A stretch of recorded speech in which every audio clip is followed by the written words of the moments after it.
Hey, happy new year, investors, and welcome to the first trading day of 2026. I am joined by Daryl. How you doing, Daryl? Doing wonderful, Victor. Good to be here. Hello, everyone.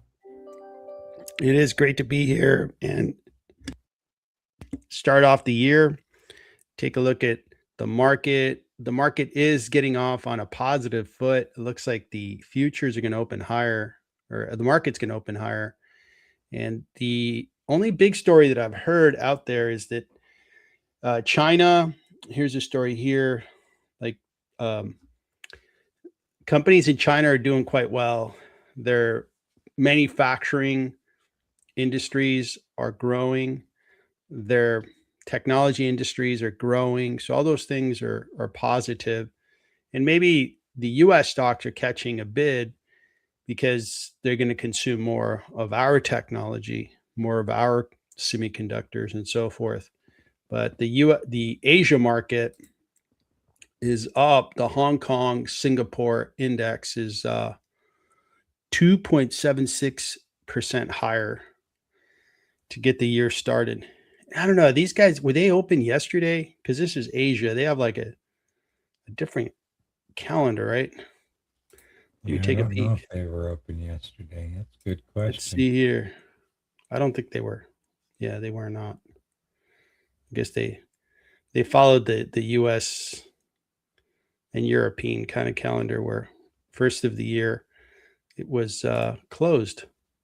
So should be a positive day. That's good because on Wednesday, the last day of 2025, we didn't have a positive day. We had a lot of red. It was a pretty good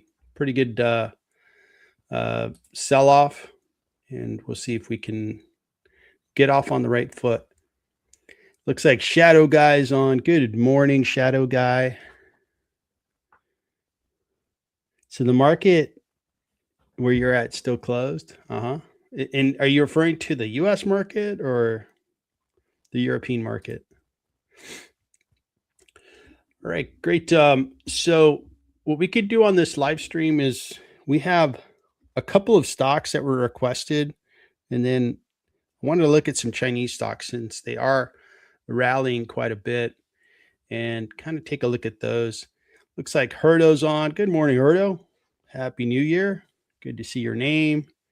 Thanks for joining. If you guys would like us to look at stocks, please put them in the chat. Let's get the chat going. Our last stream, boy, the chat was really active. It was great. It looks like the Swiss market has a holiday on January 2nd. That's kind of smart because this week is kind of a weird one, right? We are active today. It's a Friday, and then tomorrow we're closed again. So we're open for one day, closed for two, and then next week will be a full calendar. So good to know. We have So a we're law. We have a law here that applies to banking, but it also applies to the markets where you cannot be closed more than 3 days at a time. So that's why they were closed yesterday. They have to be open today because Saturday and Sunday are a holiday. That'd be 4 days. that is interesting. Yep. Okay. I guess to give people access to their assets and to their bank accounts and so forth. Yeah, I think that was all part of the laws that they instituted during the Depression when Ah, banks were closed and people were trying to get their money. So I think that law's been around that long. well, I can't argue with it because what if you did need to sell some stocks to get access to your funds, right? Um, if we would have been closed from Wednesday to Monday, you're out 4 days, I guess. Yeah.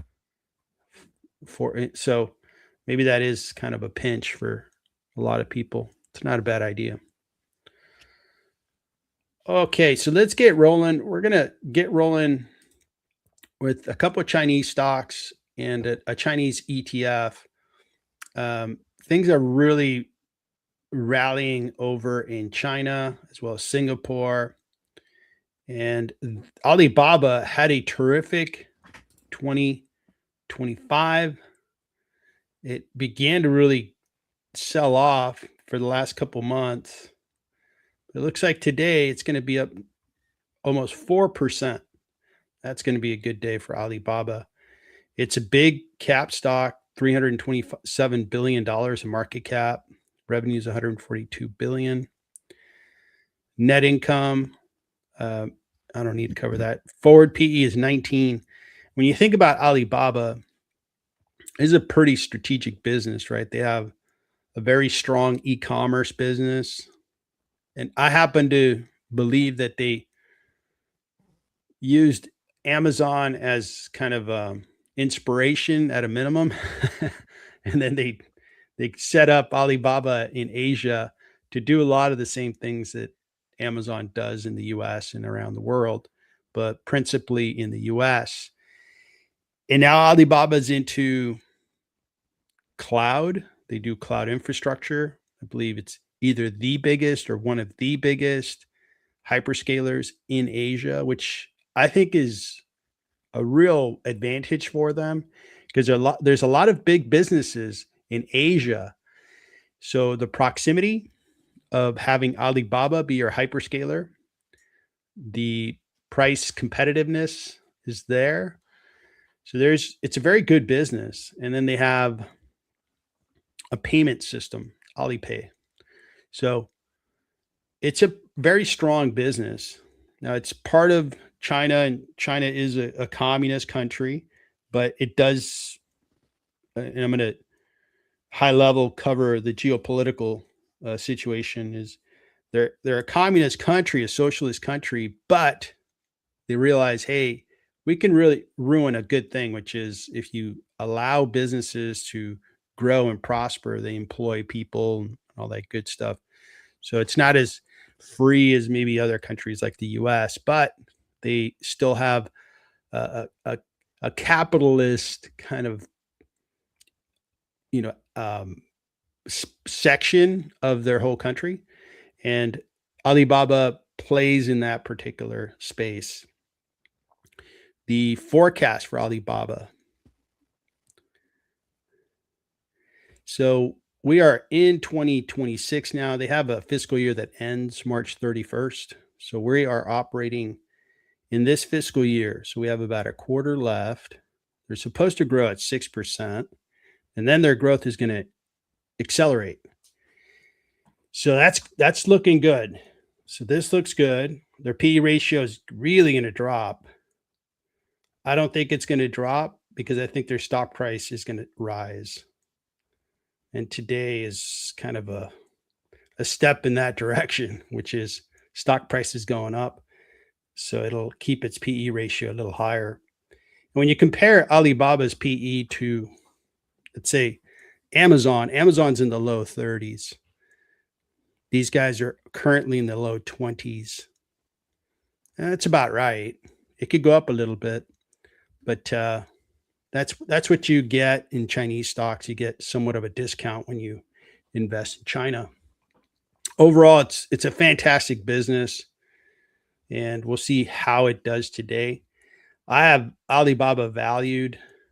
I've covered Alibaba for some time. I am an investor in Alibaba. It's a big position for me. I'm glad I own it. Overall, I think there's still a really good discount on it. It's just a big, valuable business. It's growing and cash flow. And I mean, all the pieces are there. It's got great bones, great fundamentals. And it's in Asia, which is an area of a lot of commerce. It's a place that I do want to have some of my eggs, some of my diversification invested in Asia because it's an important part of the overall global economy.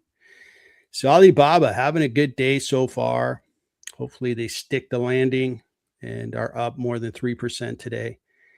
And I think Alibaba was one of the picks on the contest we have. So that investor is probably going to be happy, like, oh, right, I'm off. I'm in first place day one. Anyway, let me kick it over to Daryl to check out the technicals on Alibaba. So we'll start off with a 10-year view, I was went back as far as 20 years, and this 10-year view, I can seem to get one of the best quiescent points on the stock where it tested it here, there, and has been trading for part of 2025 right at that level. So we'll use this one. It's the best one that I can find over the long term. And then we'll step down into just 1 year and see what's going on. Oh, the one thing I should point out is this big base here. Usually when you have a very long base like that, kind of sets you up for a pretty nice run. Good. So I'll point that out. And there's a saying that someone came up with, that the longer the base, the higher into outer space. So that'll be something to watch. Then we'll step down to 1 year. The 50-day peaked out on about the 24th of November. It is declining. The 21-day looks like it peaked out on the 30th of October, and it's been declining. And as I look, it's been a point of resistance as it has traded the last couple of months. The 200-day is still increasing, but the rate of change is slowing down. The RSI is in bearish territory at the moment. We'll see what happens when they open. The PPO is in negative territory. The accumulation has peaked up after bottoming out in July and August, and then again the end of November. So it is increasing a little bit. I do see that the money flow is positive at the moment.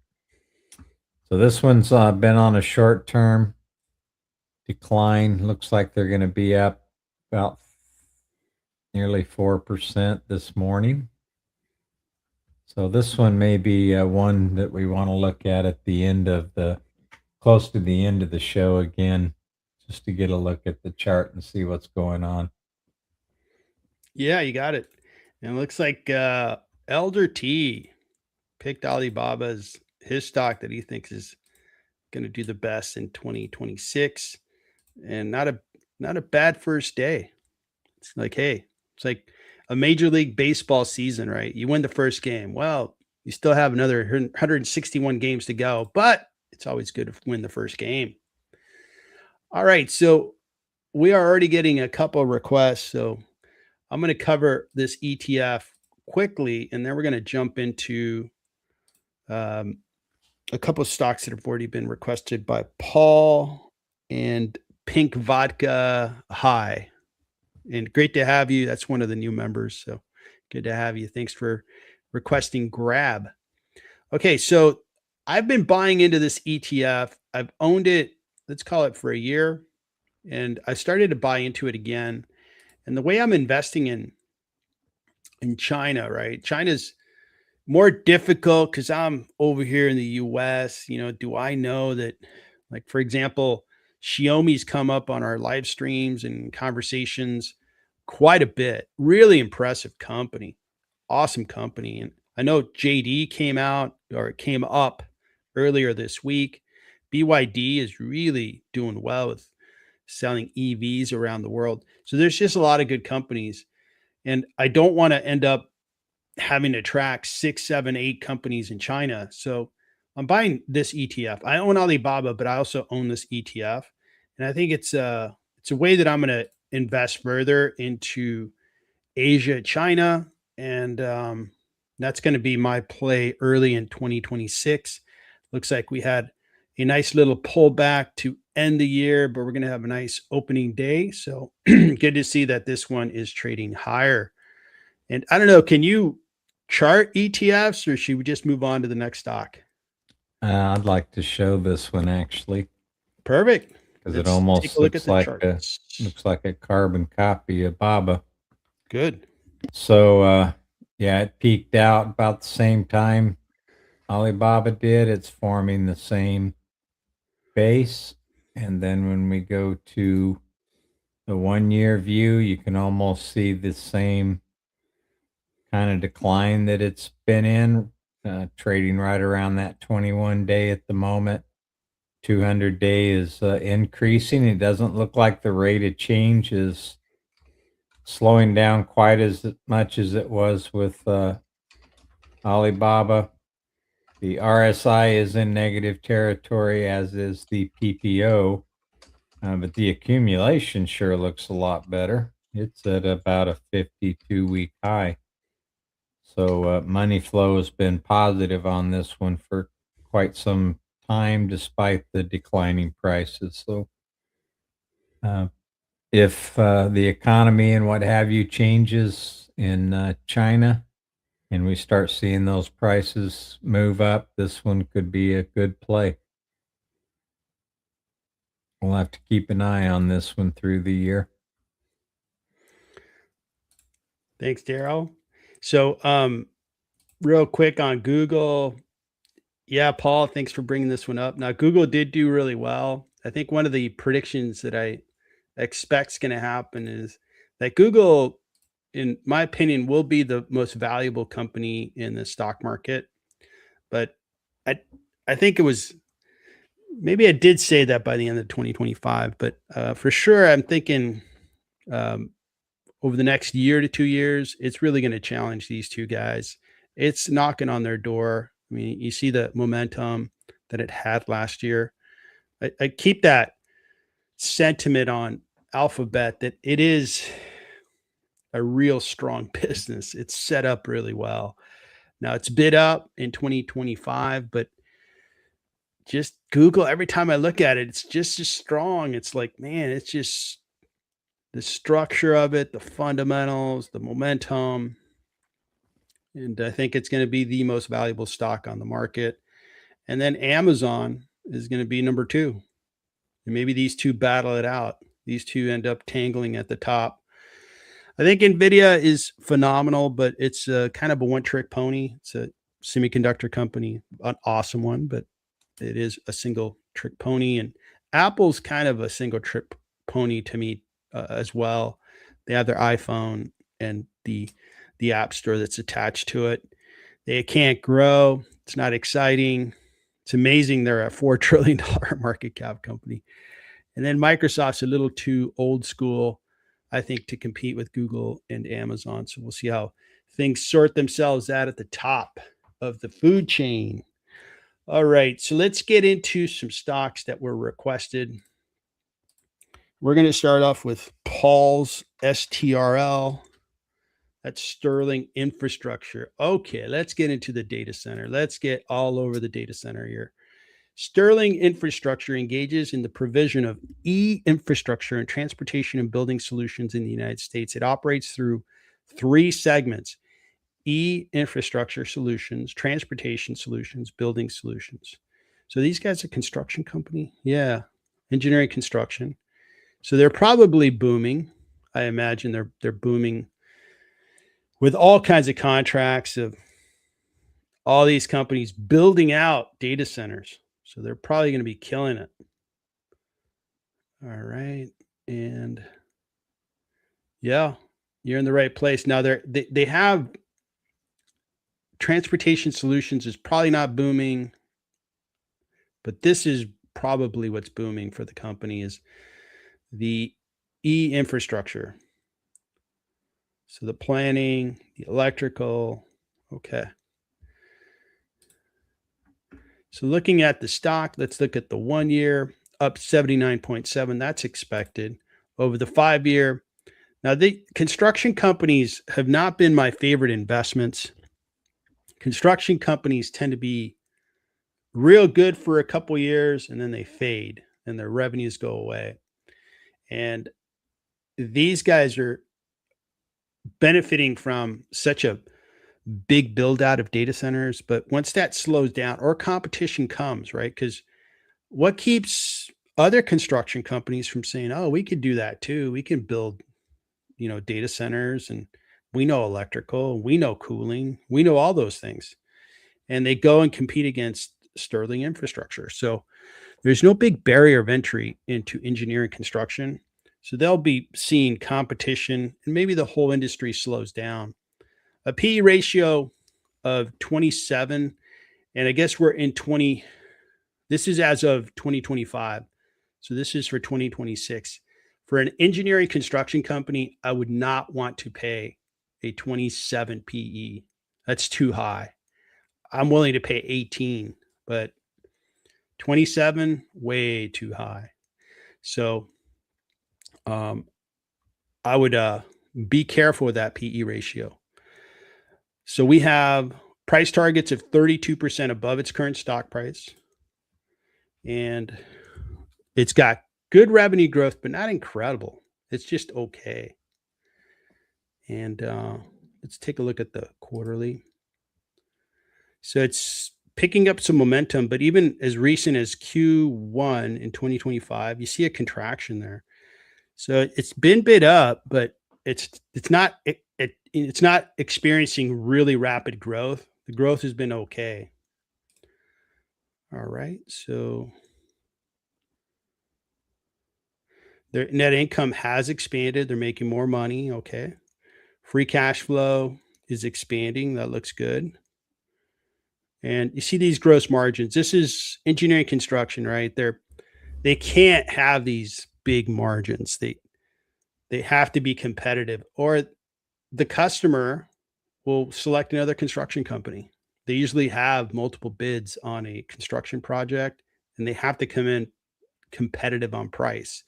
So right now they are achieving a higher gross margin, but that'll never be like anywhere near like biotech or technology or other high margin businesses like communication services.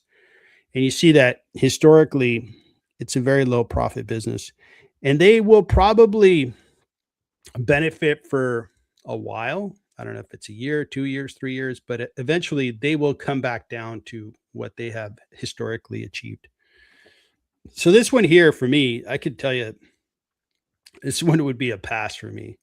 I think buying into a construction company when they're having a very good period of time, maybe never see this again. Like, whoa, data centers got built out.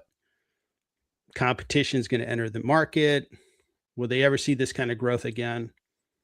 I don't know, maybe, but it's going to be hard because they're going to see more competition. So this one here is just a little too expensive for me. I think there's going to be some risk ahead. So that's my comments on Sterling infrastructure. And let me kick it over to you after I turn off this comment there. And you are on the stage, sir. Okay, so we're looking at 20 years worth of data here. And you can see what they've done from 2006, basically all the way to 2022.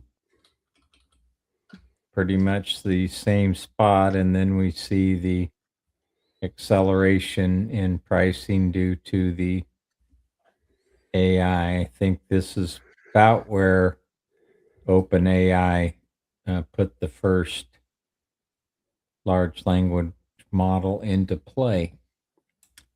So that's where we sit over a 20-year time frame. And then when I step down to look at just the past 5 years, we can see that they traded flat up until October. That's when the OpenAI large language model was released, and the talk about data center requirements, and that's really when they took off. They have been trading in somewhat of a channel since that time, gone above the top of the channel several times. Back during the tariff announcements and the tech sell-off, it looks like they faced a sell-off, excuse me, as well. but they did recover and get back within the channel. Got to the top, which was pricing around $599, and they're currently trading at the bottom of the trend channel. And just to keep in mind, before the AI Center build out, where they had been for many, many years, was around $25. So I don't know whether we'll revisit those prices anytime soon, but you can almost bet that's where they'll be eventually. So let's step in to just 1 year. The 200-day is still increasing. The 50-day is on a decline and has been since the end of November. The 21-day is also declining, and it's been trading under the 21-day, it looks like, since about the 15th of December. Now, they are at the bottom of the channel, so that makes it lower risk if you still want to continue to play this particular company, because you do have a lot of room to the upside. They are trading below that trend channel at the moment. So to me, that's a little bit risky, especially given the 200-day is pretty close to this, but it is lower risk than buying it over here because you're at the top of the trend channel. The RSI is in bearish territory at 42. The PPO is also in bearish territory. It's been a little bit of distribution over the last couple months. The money flow is currently negative. So not terribly high risk at the moment. I think it's in a good position if you want to try to make a play in this company. It is at the bottom of the trend channel. Just manage those stop losses. Perfect. Thank you, sir. So we're going to move over to Carrier Global. This is a request from Mike. Carrier Global Corporation. Carrier Global Corporation provides intelligent climate and energy solutions in the US, Europe, the Asia Pacific, and internationally. It operates two segments: heating, ventilation, air conditioning. Okay. And if these guys are working on the data center, they're probably, well, actually, this is Carrier. These guys do air conditioning. I know who they are. These guys are a big Indiana company, right? Yeah, so they do home cooling. I'm sure they do commercial as well. Okay. And so these guys are an industrial stock, building products and equipment. For the 1 year, this is down 22.56%. They paid dividend of 1.82. The 5-year, they were doing quite well. And now we've come down. Now, we're approaching a low interest rate environment. And low interest rates tend to have homeowners refinance and put more money into their homes. Maybe they do redo their air conditioning a little more often.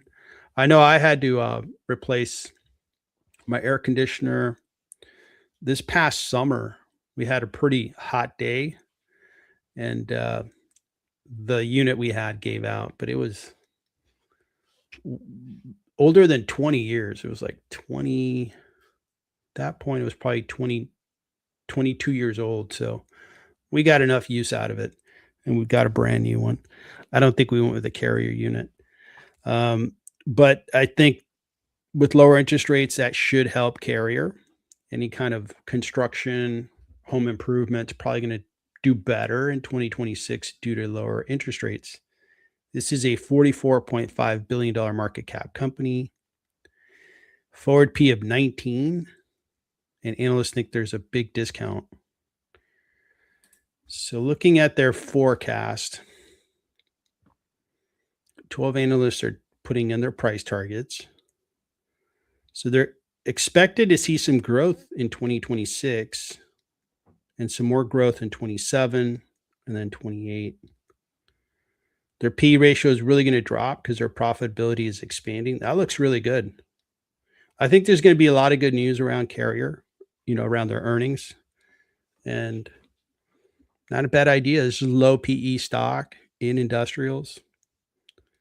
I like what I'm seeing from a high level. Let's take a look at their balance sheet just to make sure they don't have a bunch of debt. So they have net debt of about 11 billion. Debt to EBITDA is right there at 3. So it's an okay balance sheet. It passes, but not a good balance sheet. They have lower interest rates coming, so that's going to help them with their debt. But they do have debt, which will decrement the value of the business. So why don't I kick it over to Daryl, and I'll whip up a quick valuation on this one because I'm curious to see where it's going to value. So this brand has been around for a very long time, but they were spun out of United Technologies, I think, back in 2020. So they've been a publicly traded company since then. So I'm looking where to place a longer term auto support resistance line. And this is about the best one I could find, connecting as many points as I can to maximize that. Looks like they're trading slightly below that at the moment. So I'm going to move in here a bit. We can see that their recent price run basically, started right around the same time. The data centers and people believing that air conditioning, keeping those things cool was going to be important. So we'll step in and just look at 1 year, see where they're currently at. So the 200-day is declining. Looks like it maxed out somewhere in June. It's been declining since. The 50-day is also declining. The 21-day is also still declining. The markets are open, so we can see that they're trading up from yesterday's close, but somewhat in the bottom half of the previous day's candle. This has been pretty light trading over the last 2 weeks. We probably won't get back to full liquidity until Monday. The RSI is below 50, so it's in bearish territory. The PPO is still in bearish territory. It looks like we had a bullish crossover on the 28th of November. They've been in a steady distribution. Does look like it's flattened out since about the end of November. The money flow has been negative since the 29th of July. We did get bullish one day. Right now we're kind of in a neutral range. Let me step out a little bit. So this low right here was the lowest they had been in a couple of years. Let me go out a little bit more. Yeah, so they hadn't been to these lows since 2023. So that may be a really good support level. We could put a line there just to remind us of that. And I'm going to make that a green color.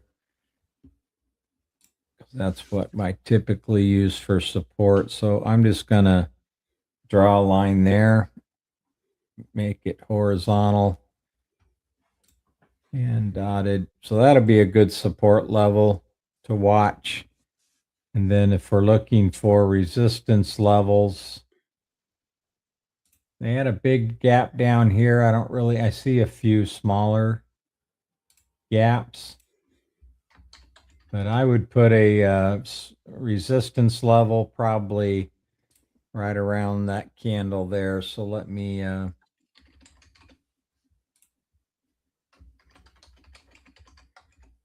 put that one on there, probably right around.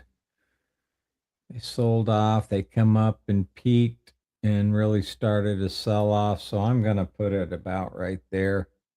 So I'm seeing resistance at around 61 or so. And then this one changed colors on me. So let me get that set back to the proper color. There we go. We'll save that and we can watch this one. I'll save it as one we have in the list that we can look at in the future. So it hasn't really made a reversal yet. I would like to see that 50-day stop declining. This has been pretty much trading sideways for the past month. So no telling how long it could do that. So I'd really like to see it break out above the 50-day and maintain some pricing above that 50-day for at least a week or so. That's my Thanks, thoughts. Daryl. Perfect. And you know, Carrier had a good PE ratio and so forth, but yeah, I can get to their stock price at the PE ratio. But when we look at cash and I decrement that debt, I fall way short. And I actually think the stock's price 33% too high just because the cash they produce, and I have it growing at that 7% clip that they will probably be growing at. It's just not, there's not enough there for me. And I think it would be a pass for me. So we'll see how they do. But looks like the stock's been selling off, and there's probably good reason for it. All right, so we're going to move over to GRAB, and let's see, we've got CARR in the books. We got STRL in the books. We covered BABA. We covered FLCH. And on the list, we got SFM, Sprouts. We got GRAB, and then MTG. Shadow Guy wants to look at MTG. And I think I had a couple of new requests. Magical Self. My position size on that ETF is about 1% of my portfolio. And I wouldn't mind moving it to 2% over the next couple of months. I think China's going to do really well. I already have a big position in Alibaba that represents more of a 3.5% position of my portfolio. And then I have about a 1% position in Futu. So overall, I'm doing the math right, 5.5 to 6.5% of my portfolio tied to China. So hopefully that helps. Magical Self. Thanks for the question. Thanks for the request. And then Pink Vodka, doubling down. You want BYDDF. All right, it's on the list. Let's keep moving on GRAB. GRAB is, in a lot of ways, kind of an Uber and a DoorDash over in Cambodia, Indonesia, Malaysia, Myanmar, Philippines, Singapore, Thailand, and Vietnam. So it does deliveries, mobility, financial services. I think they have a payment app and others. So this is, I value this company. We're going to refresh the valuation. But what's interesting is our friends over at Uber own a portion of the company. They own 13 to 14% of the company. And they made a deal in 2018 where they were like, well, instead of competing with you, we're going to go ahead and give you our market share, but you got to give us a part of your company, which they did. It's a $20 billion market cap company. The 1 year, it's only gone up 6.5%, forward P of 61. The price target, analysts think it's discounted. Let's take a look at, first I want to look at historic growth, because you look at their growth and they're relatively small compared to like an Uber. And their growth has been good, but it hasn't been like great. Uber's huge compared to these guys. And Uber is growing about this rate. So it'd be better to see them grow at these big percentages, right? Because then it's exciting. And I think that's why the stock's not performing all that great. The stock price has kind of been stuck. Is they got to put up some really fantastic numbers if you want to get the market's attention. It looks like in 26 they're going to put up a good number, and then 18, then 29. That'll be okay, but I don't know that it's going to cause a big rally. There's just a lot of risk, and my perspective is I'm a US investor. If I'm going to invest outside the US, I'm taking an added risk. And then if I'm going to go to grab, okay, what do I get? I get a good growing business, okay, with a high PE. Well, I'd rather just invest in Uber. I'm pretty solid on Uber. So that's what goes through my head. Now, if this number had like a 50% growth, then I'd be like, whoa, I got to pay attention. I don't see 50% growth companies that are small all that often. But since they are kind of small, I got to be careful with this one. Like Uber, let's take a look at their margins and so forth, just to reacquaint myself with it. They're generating some cash flow, but it hasn't been consistent. It's been kind of a new thing to have free cash flow. And the gross margins, like Uber, it's not a big gross margin because they have to pay the person making the delivery or providing the ride.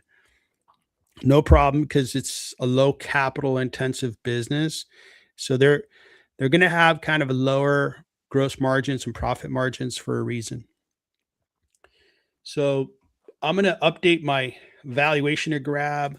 And in the meantime, maybe can you take a look at Grab technicals? Yep. So we've looked at this one before. I'm going to update this downtrend line just to pull it out a little bit more. Set it about right there. I'm connecting this point and this point together. We also have some auto support resistance lines that we had drawn before. It had faced resistance here. It did break out above it, but now it's trading back below that line at the moment. I'm going to step into just 3 months or so because we have a lot of congestion down here. So we have a 50-day that's moving down. We have a 21-day that is moving down. It is trading below the 21-day today. It's been trading below that 21-day since the 4th of November. I'm going to step back out for just a moment because we did have this uptrend line, which was connected to a low we saw on November the 7th. It did rise back above that, came and tested the downtrend line, and then broke support here at this uptrend, and it has not regained any pricing above that trend line. So that's kind of a negative to me. The RSI is sitting at around 45, which is in bearish territory.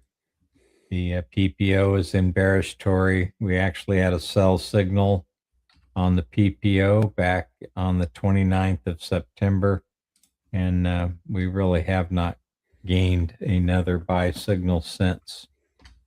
It is being in distribution with negative money flow since the 19th of November.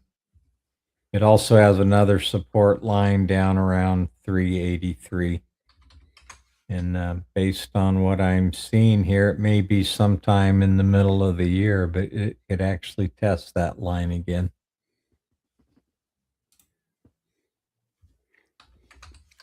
Thanks, Daryl. So let me finish up my evaluation here. Okay. So I had to double check some numbers because they actually changed quite a bit since the last time I looked at it. I looked at it at Grab in September, and their free cash flow really dropped. So I had to do a double check, like, whoa, what happened? And it did drop quite a bit. So it's really underwater. It's priced too high. That free cash flow drop is a problem. They have a low earnings per share, and I can't give them above a 25 because I have a lot of options to invest in with companies growing at 20, 25% that are much larger. So why take a huge chance on this one? So this one here would be a total pass. It'd be a sell. If I wanted to take a higher risk, I'd rather go Lyft because it's highly discounted. Now, Lyft has lost the war against Uber, but it's a pretty good business. It makes money. It has a good balance sheet. There's a lot of things to like about Lyft. And of course, Uber's nicely discounted. It has momentum. I think it's going to do great going forward. So having said that, Grab would be a total pass for me. It's just too much risk, not enough there for me. I'll move on. Thanks for asking. Good to have you on the stream. Looks like Shadow Guy is considering a buy into Zurich Insurance. We looked at that one. I'll put it on the list, Shadow Guy. And I think I still have it in the section that I have for insurance, where I could compare that one against some US companies that do insurance. All right, so we covered Grab. Let's get into MTG. Maybe we want to go back and do a quick market overview because it looks like it's gotten a bit ugly. What? Man. Was it a head fake? I don't know. Well, is Google behind here? The Dow is down a bit. Where's your market carpet? Tell me again. Can you go to the market carpet? Market carpet? Yeah, whatever. That red and green carpet that you put up all the time. Oh, the heat map. Yeah. All right. Well, Nvidia's up 3%. Yeah. And now I could understand this, which is if China is doing great, and some of the comments I'm hearing out of Washington is maybe they do let Nvidia sell more chips to China. So China's doing great. They're growing fast. Their technology complex is expanding. Nvidia's going to be allowed to sell more chips, and so is everybody else. So I can understand this. Apple's higher. Google's, wow, look at that. Yeah. And this is part of it is the inferencing phase of AI. I think it's been, I guess, concluded, if not strongly theorized, that Google is going to be a big player in inference. So up 2.39. So I know Paul was calling me out that, hey, I was too bullish on Google, but I'm going to stand by Google. Amazon's higher. So the big hyperscaler, well, two of the big hyperscalers are up. Microsoft is falling behind. And so that's what's moving the market is these big names.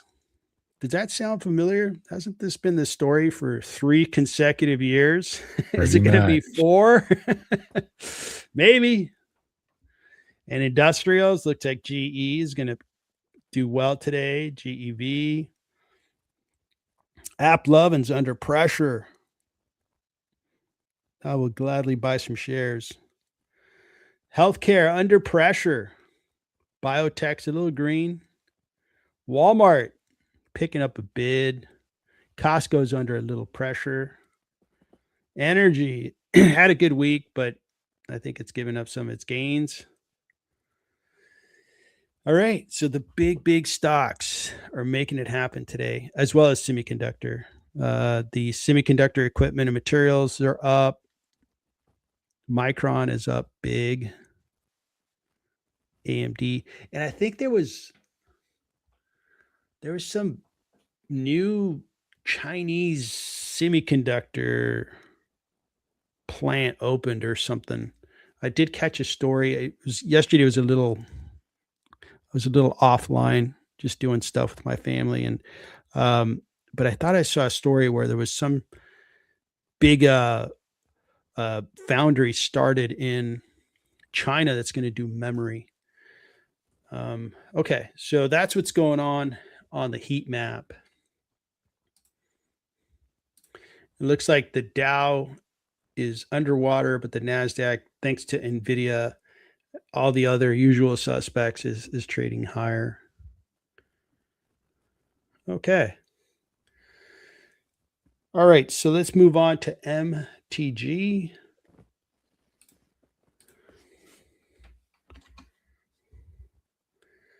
And MTG, this is MGIC Investment Corporation, and its subs provides private mortgage insurance, mortgage credit risk, and auxiliary services. So I know in the US, if somebody doesn't put, like, they buy a home, but they put less than 20% down, I think it's a requirement. You have to buy mortgage insurance.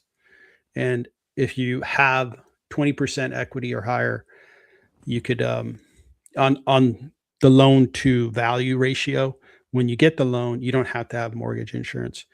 A lot of people need mortgage insurance because home prices are so darn high that they can't put up like the big giant down payment to buy a home. So this is kind of a necessity. Over the 1 year, up 22%. Over the 5 year, wow, it's good looking stock here. I like the consistency. The 1 year looks good, pays a dividend. Hey, not a bad idea. It's in the insurance sector where it's specialty insurance. Got it. Looks good. I think let's see, are we seeing more home sales? I can't say that we are. I think some markets are actually slower. But overall, I think there's still going to be some pretty good refinancing, and probably some transactions are going to go MTG's way. Very low PE. And let's take a look at their historic growth. Not a big grower. Now, insurance companies know how to make money. They know how to wring out some good profits out of their businesses. And this one here, historically, has been getting that cash flow into the balance sheet. Very good. They have very big margins. Very nice margins. Those are fantastic. So that looks good. I wonder if they have mortgage insurance. So would they need to carry a lot of debt? Well, they don't. They don't carry much debt. So that looks good. So this looks like a good company. Where are they headquartered? So these guys are headquartered in Milwaukee, Wisconsin. So it's not a growing company, but they are making money. It's a small cap, 6.5 billion. And kind of back of the napkin, their PE ratio is really low. If I look at their free cash flow rate, 803 million. They don't have much debt. Yeah, I mean, I could say these guys are worth $8 to $12 billion. So there's a nice discount out there. This isn't going to be a super exciting stock, but man, this looks so darn consistent. Looks pretty solid to me.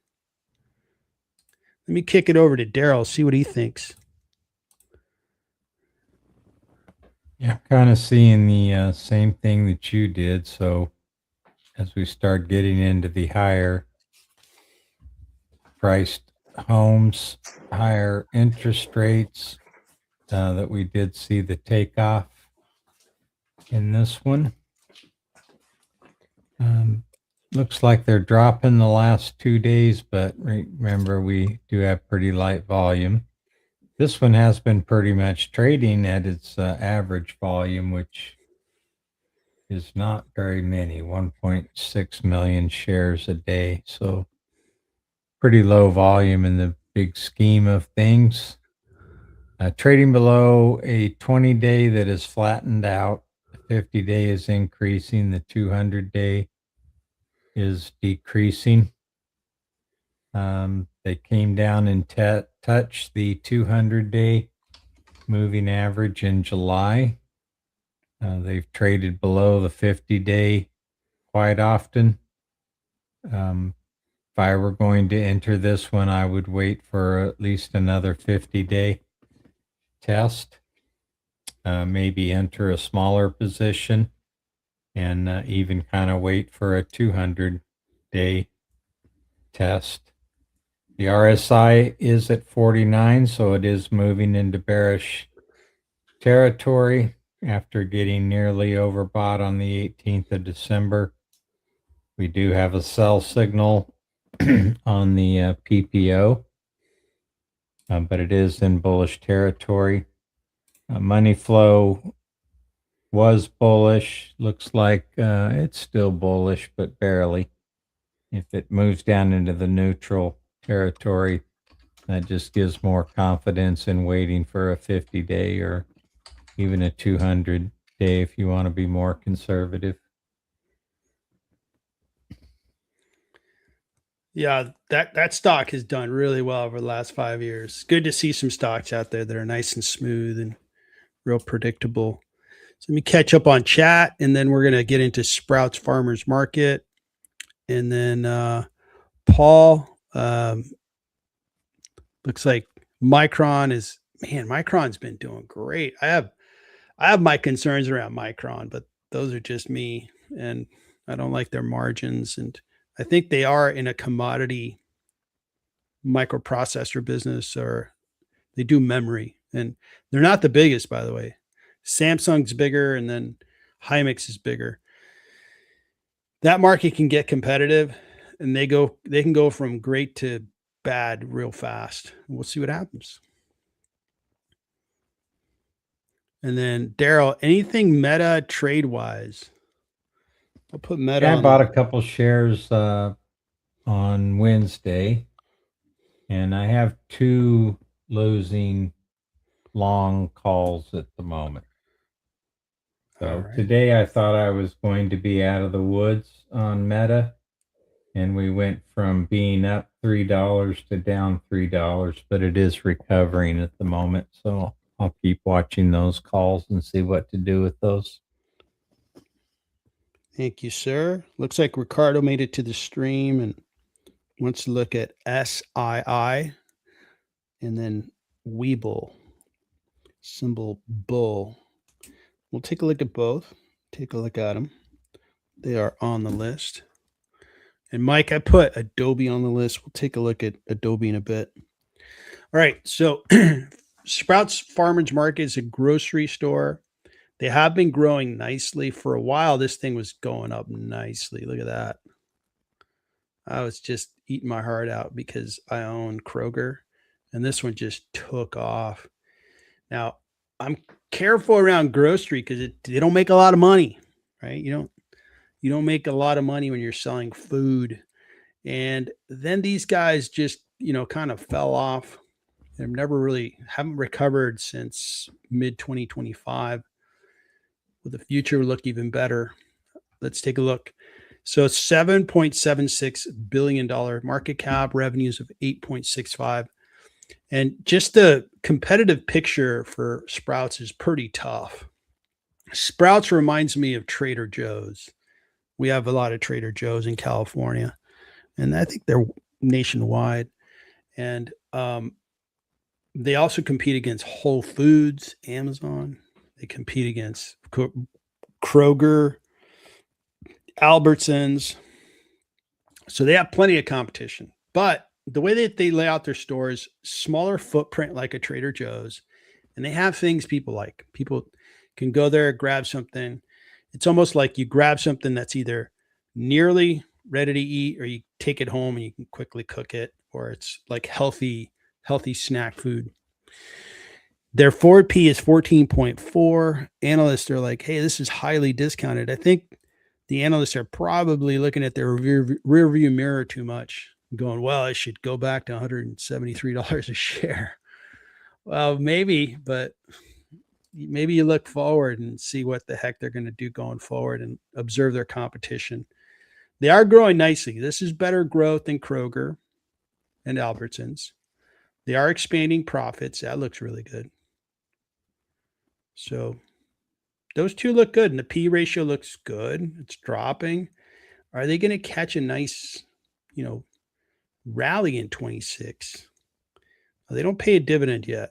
So let me kick it over to Daryl, see if he can make sense of that big sell-off, and I'm going to update my valuation on Sprouts. I don't know what caused the sell-off, but they're trading at prices today that they were last in at the beginning of 2024, I think.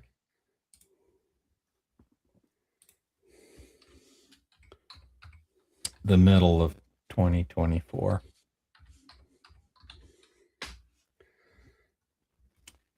So they have a downward sloping 250 and 21 day. They've been trading below the 21 days since the sell-off began on the 25th of July.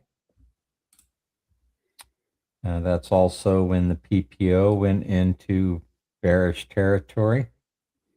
It has not recovered that bullish configuration yet. They've also been in distribution since about the end of July. They do seem to be leveling out here at the moment.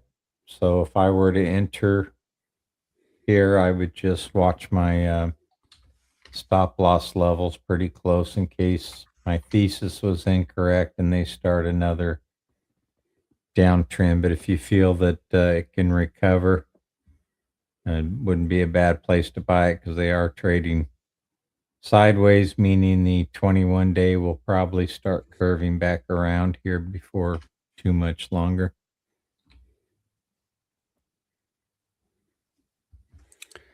All right. So looking at the valuation,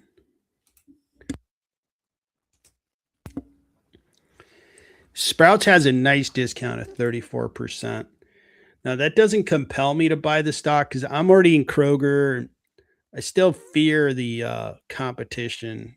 It's a crowded market. You have a lot of players in this market. And Sprouts, it doesn't help that you're going to compete in a way against Amazon. Well, they're pretty big and successful, and Walmart. Oh man.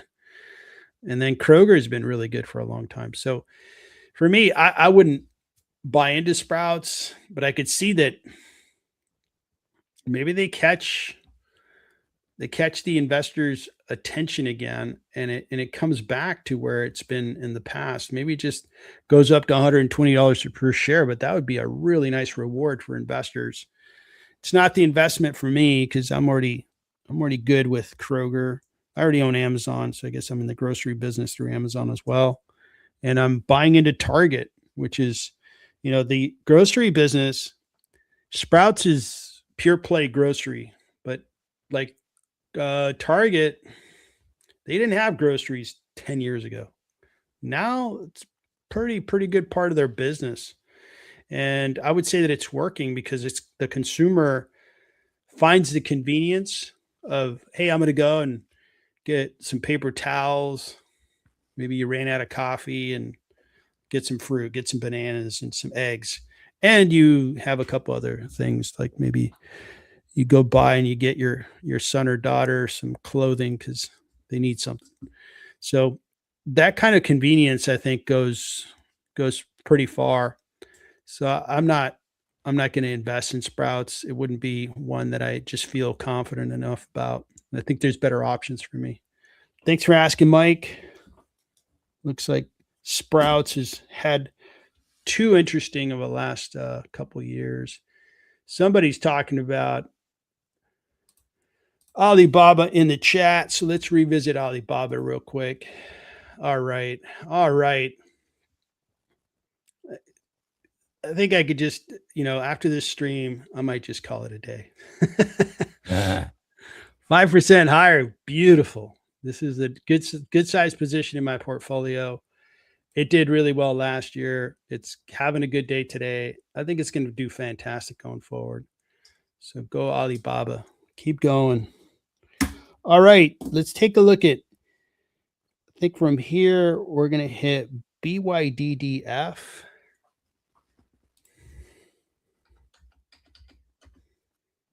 So this is BYD, and this is the company that does they do a couple of things that I'm familiar with. One is they do the EV cars, and they've been kicking butt, by the way, and they do batteries.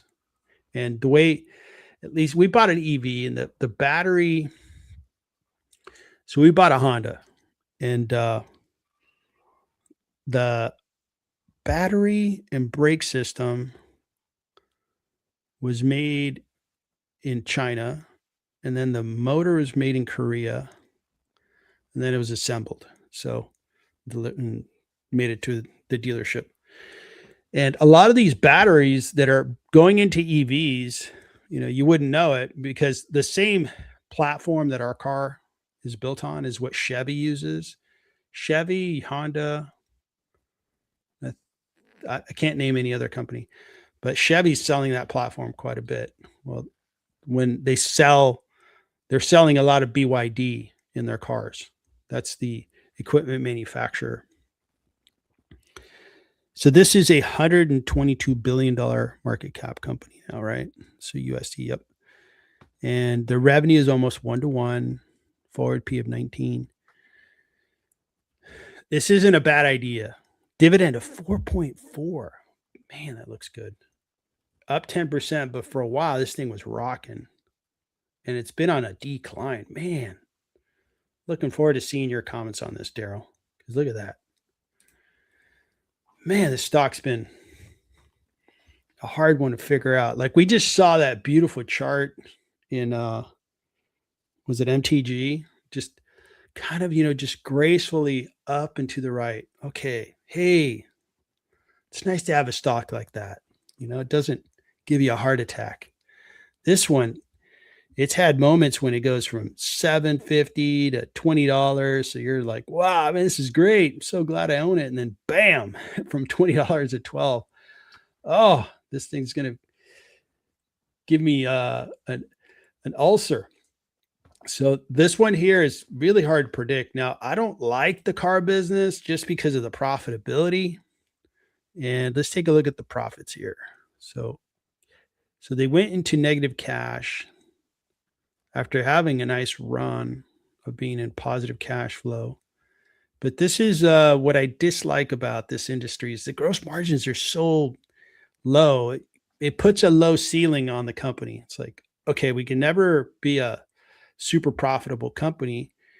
And then it just kind of, it makes money, but you have complex supply chains, complex manufacturing facilities. A lot of things can go wrong, and it could take a while for you to make a lot of money. And these guys are probably carrying some debt too. Let's take a look at the debt.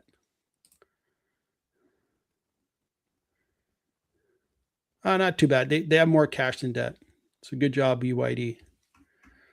So I'll let this one here. I just don't like the industry, but it's not a bad idea if you're going to bet on EVs, growing around the world, which they are. And we may not see BYDs here in the US, but they are being sold all over the world. Let me kick it over to Daryl to check out the technicals on BYD. So they are on decline since the 23rd of May. That was after a bearish negative divergence. So sometimes those do play out, and it pretty much hit this one right at the peak. The 200 days declining, 50 days declining. Yep. The 5-day has rolled over. The 21-day has also stopped declining, which looks like, there may have been a rise in the 21-day here for a short time, but the 21-day has really been predominantly on a decline since the end of July. The RSI is in bullish territory at the moment, and we do have a bullish crossover, but in bearish territory, and the money flow is still negative. So even though it's trading above the 50-day today. It is a Friday on light trading. I would really wait until I'm speaking about me now. I would wait until next week to see if it can maintain this little bit of an increase here, because there have been some head fakes along this decline. We had one here, we had one here, we had one here. So you get the picture. This could easily be a head fake and on its way higher. You have a 200-day that's declining, 50-day that's declining. So there's pressure to the downside.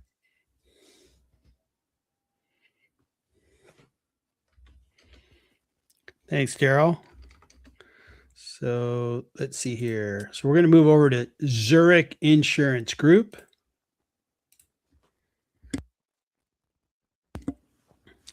So as the name would tell us, they do insurance.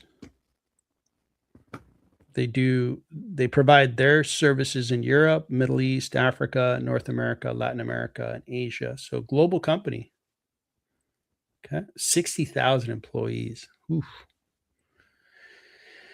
1 year looks real good. Pays a big dividend, 4.47. 80% rate of appreciation. And with that dividend, this thing got the job done. Very good looking stock. Smooth stocks here. Smooth operators. It's a substantial cap company, $108 billion. And forward P is 16, pretty sensible. And looking at their recent growth, looks like they were growing nicely in 23, 24. Trailing 12 months looks okay.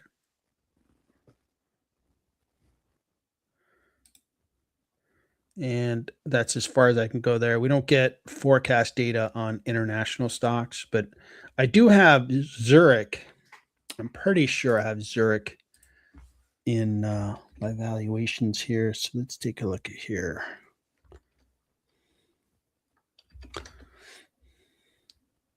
Here it is. And the last time I looked at it, 29% discount. Let me kick it over to Daryl, and then I'm going to update this guy. Well, you're not going to get much from me because this isn't tracked by stock charts. I can't see it. Okay. Well, back to me. Let's update this together.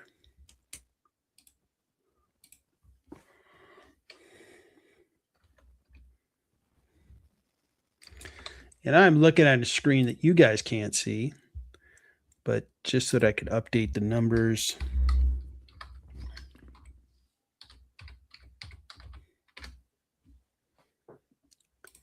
So I'm going to update the discount rate. Interest rates are coming down. This is a good, solid business. Its growth rate at 6%. That is fine. Its free cash flow rate. Let's take a look at that. So it's free cash flow is, no, that's correct. Okay. Because these guys do semi-annual. Okay. So that number is still good. These numbers are still good. Yeah, so everything's still the same. So it's discounted by 36%.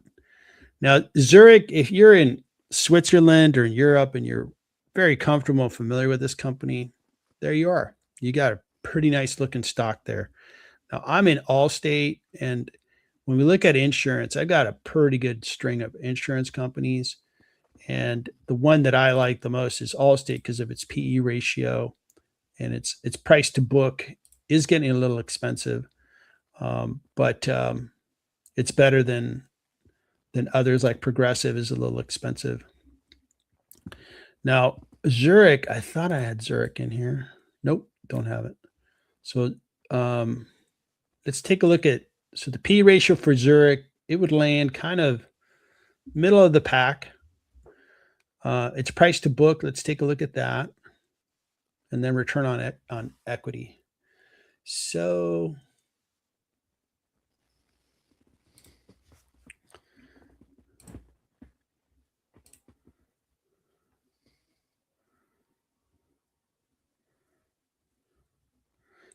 book value per share, I wonder why it's been contracting. I wonder why that happened. So the book value has been, it went up a little bit from 23 to 24, but it used to be 255. Not sure why that happened. Did they divest a part of their business? And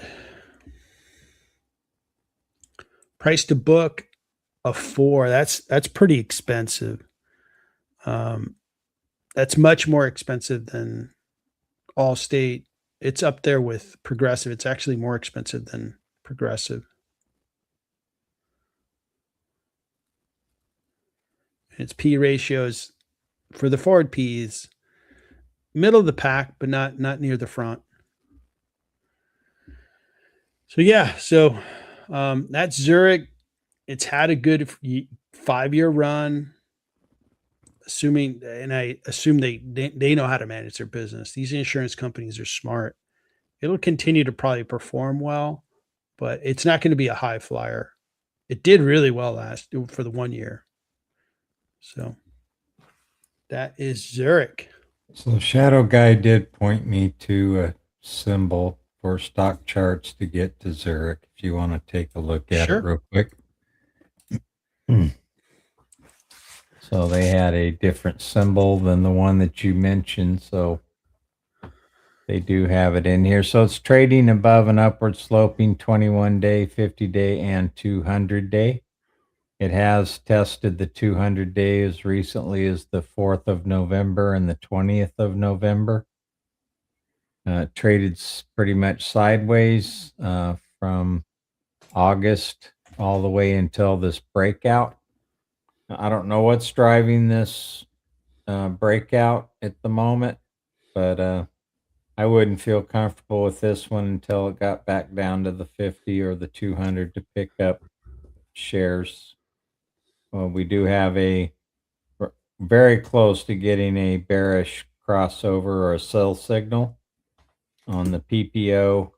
We were overbought, and we are coming out of overbought, sitting just below 70. So I think you could probably wait on this one. I think it's had its run, and we'll probably come back down to test the 50 and the 200s before too much more time passes. All right. Thank you, sir. All right. So let's move over to Adobe. What's going on in Adobe land? So it's really down. And is the market really selling off the software stocks? Looks that way. Looks like it's selling off the whole lot. Huh. Why is that? So semiconductor is roaring, and Google's kind of faded a bit. But let's take a look at some of the stories that are out there.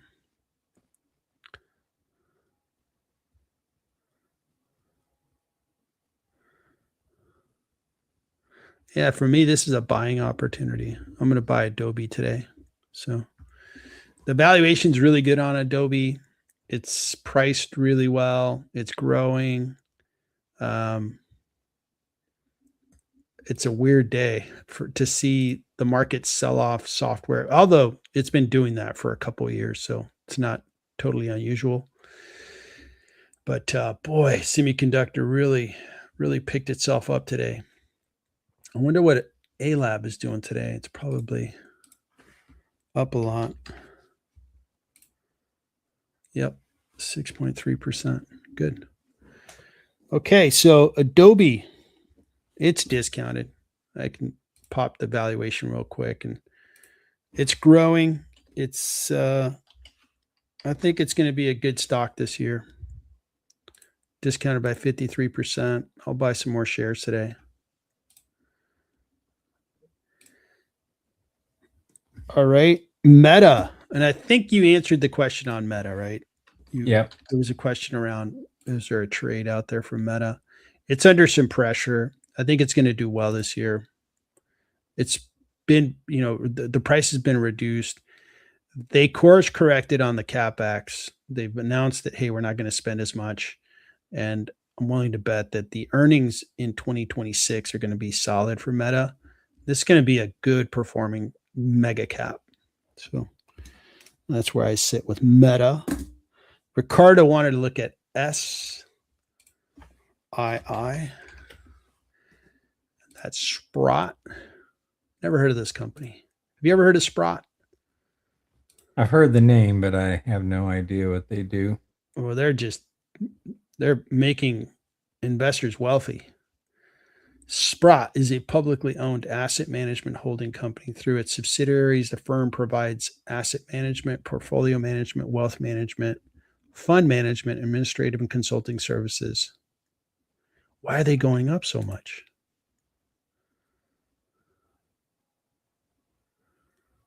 Okay.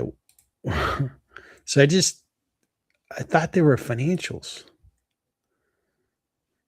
Did they invest in these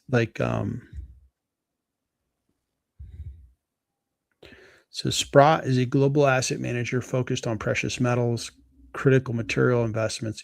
We got it. So they're in the right place to be. So precious metals, the metals markets have been doing great.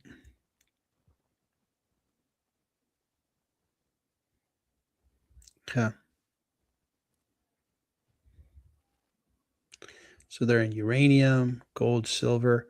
What are your thoughts on the metals? I don't know if you follow them all that closely. Do you think they're going to keep going higher, or will they have they hit their peak?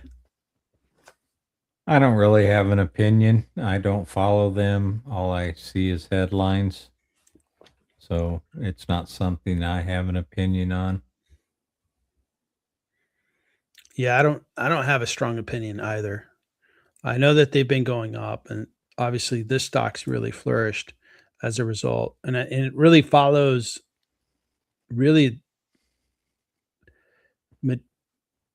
the materials sector started to pick itself up, and this one's really picked itself up. Wow. So this is 2.5 billion market cap, PE of 29.97. That is high. And analysts think there's still a discount available on this stock. It has been growing its revenues 22% in the trailing 12 months. And the last quarter, it grew by 40%. Okay.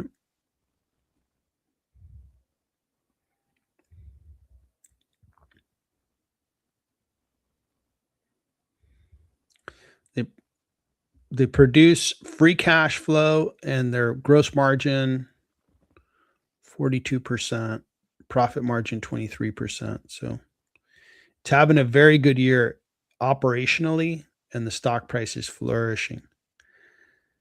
So how long is this going to flourish for? We have one analyst covering it on the stock targets, but we have 6 analysts contributing to the forecast. And you see here, this would kind of scare me. It's been flourishing, but if it slows down, what will investors do? Will they sell out of the stock? So I'd probably be really concerned with this, that they've had a couple of good years, especially 2025 was awesome. Are they going to begin to fade because the stock price is too high? These here, if you understand the big picture on materials, you could probably do great, but sometimes you think you understand it and it just doesn't happen. That's happened to me before. Like I can't predict oil prices. I could observe it and say, oh, okay, great. Oil prices have gone up. Oil companies are worth more. But to sit back and say, oh, yeah, I think this is going to be the oil price at the end of the year, man, can't do it. And I don't know how people would do it for materials either. Today it's up, year to date. Oh, well, year to date doesn't really help us. For the 1 year, it looks really good.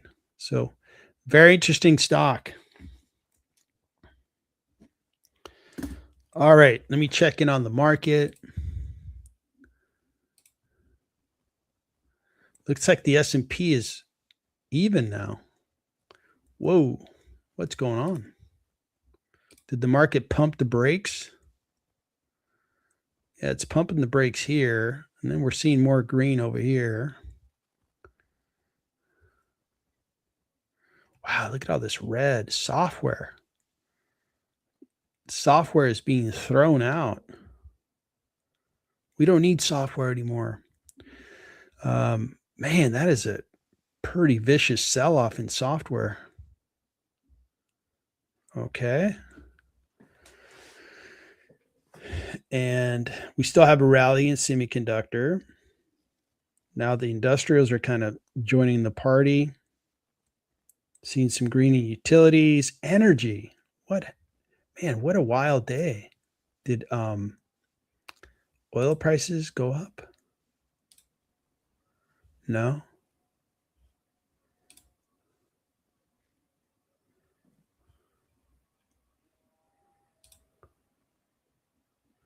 Yeah, oil prices are not higher.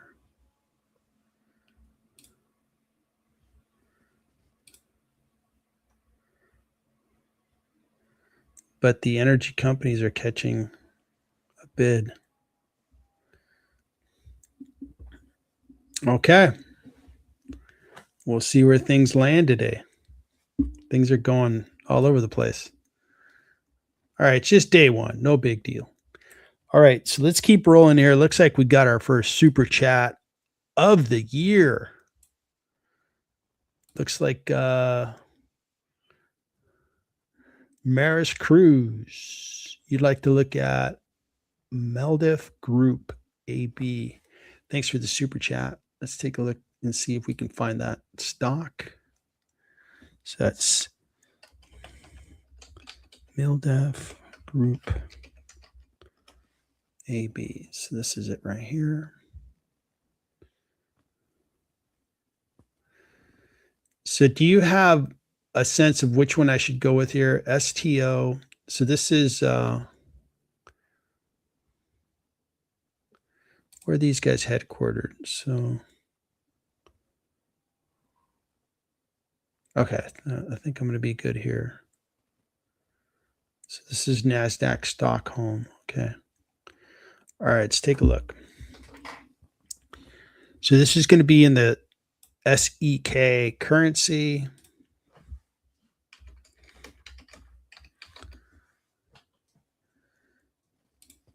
The Swedish krona, and that's 0.11 US dollars.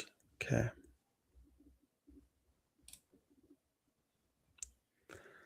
So the market cap is, I guess, a little over 600 million. Is that right? Yeah, 600 million. Forward P of 20. These guys do.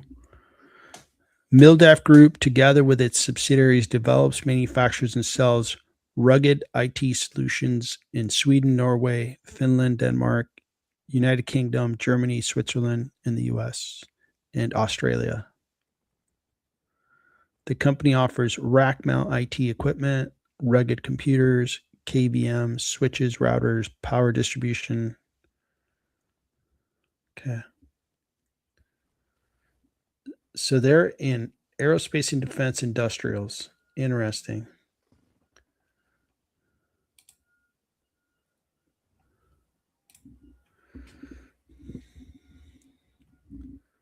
So this is, yeah, the military would carry their computers. So that's why they're in industrials and aerospace and defense. Okay. Ah, got it. Okay.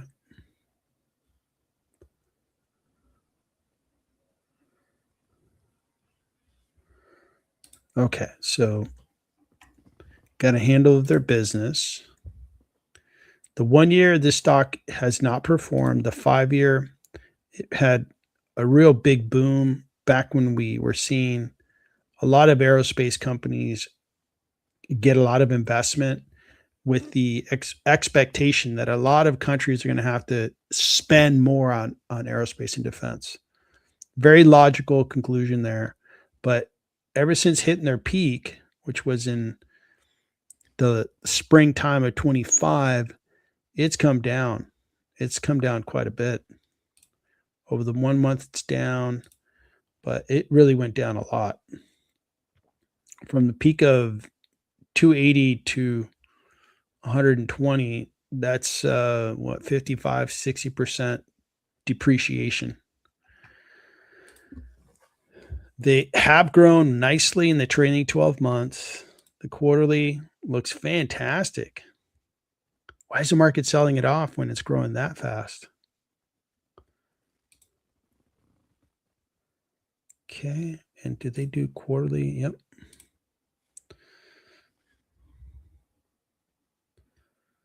So they're burning cash, but if you're growing that fast, it's kind of okay because you're growing that fast. You have to put capital into your operations to be able to produce and deliver the product that you have sold because they're growing really fast. Gross margins are pretty good for a tech company. They are not profitable and they are burning cash as mentioned. And, you know, I'm going to look at their earnings per share from a couple previous years. So in 23, they had a decent earnings per share, but then they had a loss in 24. Trailing 12 months, they are carrying a loss.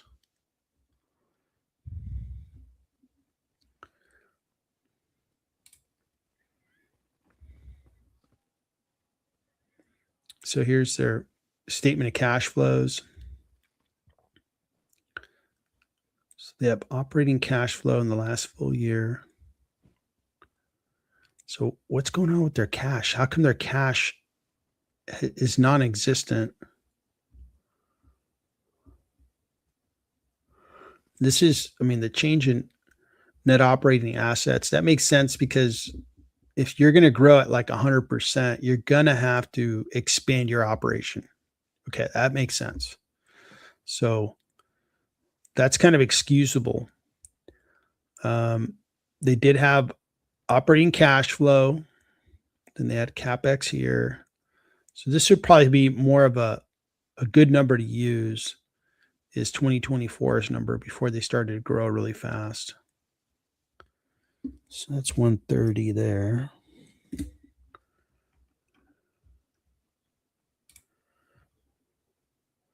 All right. Are you able to chart this one?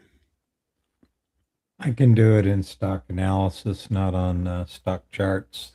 Well, take a peek at it. It gives me a few minutes to try to put together a valuation on it. Thank you. Yeah, so we did have the 50-day cross below the 200-day. That's what they call a death cross. The 50-day kind of trended along with the 200-day, but then really dropped off here the last month or 2 or 3 weeks. So the 200-day is now declining, the 50 days declining, and this is a 20-day simple moving average. It is also declining, and it's trading below that, coming back to test the levels that we saw in November. And then to see these price levels again, you have to go all the way to December of last year. So they basically round tripped in 2025. We do have an RSI that is in bearish territory, so it's currently sitting at about 38. It did reach up to nearly bullish territory, but got rejected on momentum, and momentum is pretty stagnant at the moment. It's been trading sideways at least for the last week. We did have a sell signal in the MACD, and it's been in that configuration until we got to a bullish crossover, but we were in negative territory. We had this slight price increase, and then it's right back to the lows that we saw back at the end of November, so over a month ago. So this one doesn't have a whole lot of momentum behind it at the moment. My guess is that we probably have lower prices in our future with this one.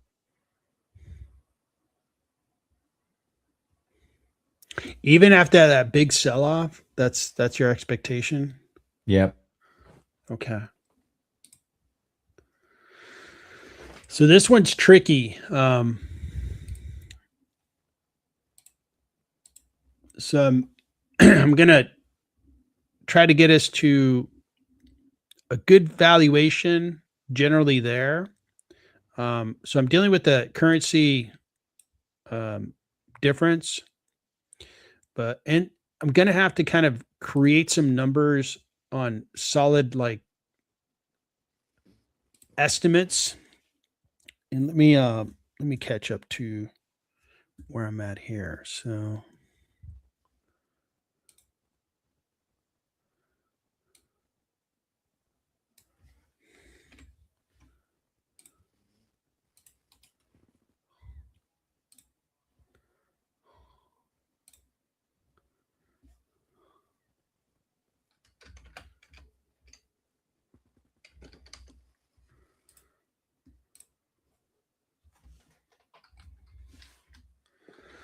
all right, free cash flow. Here's our first estimate. So it's great that they're growing this fast. Okay. That is really fantastic. You don't find businesses like this. And if they can sustain that, that's a pretty special business. Now, this is for the September 30th quarter. They're going to announce their next quarter soon. And the last full year before this big growth started, they were at $133.7 million of free cash flow on this currency. Okay. So I'm going to use that number and I'm going to grow that number.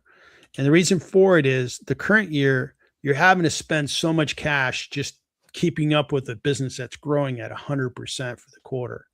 So it's like, okay, well, you're going to have to spend cash. I get that. So that is going to be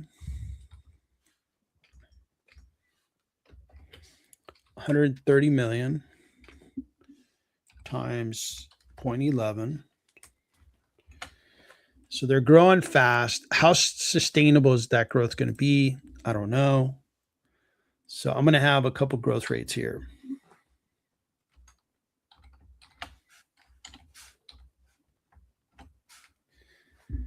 So the growth for the first 2 years, which is going to be year 1 and 2, I'm going to grow that by 60%.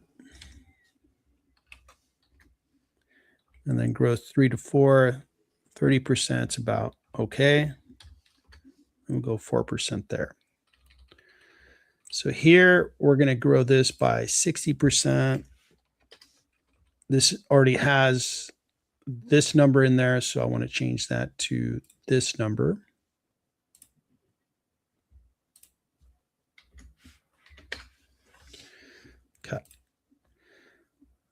All right, so this is the forecast that I think they're going to hit. This is in US dollars. Okay, so put that note here.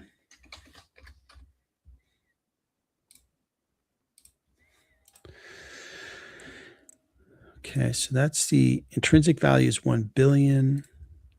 The cash on the balance sheet is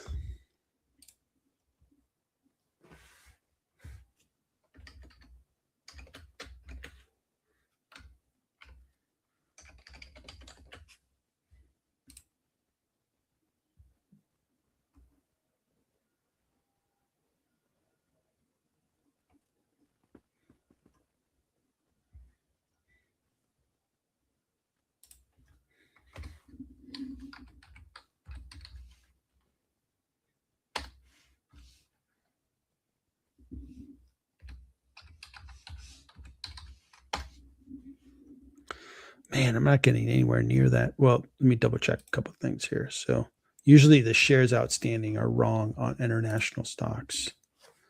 So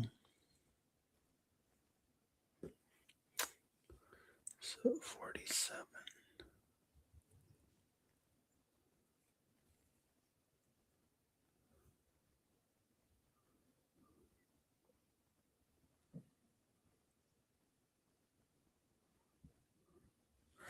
Okay, so I'm going to back out these numbers. I should have stayed with that currency. So we're going to go with that guy. Because the market cap's actually in the foreign currency. So that's fine.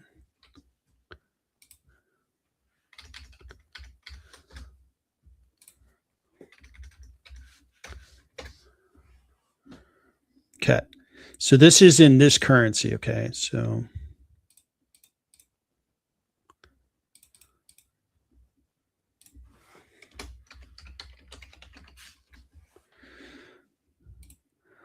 if we compare, if we use the last free cash flow year, which was kind of a natural year, it's 130 million SEK currency. And if I value it according to that and give it a fast growth rate, because they're growing really fast for the first 2 years, slow down the growth rate to 30%, and then give it a typical growth rate after year 4, I get to a 39% discount. Now let's take a look at earnings per share.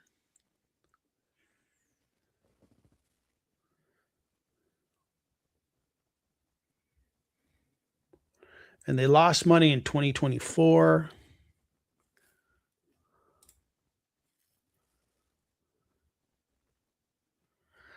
Let's see if Gemini can help me out here.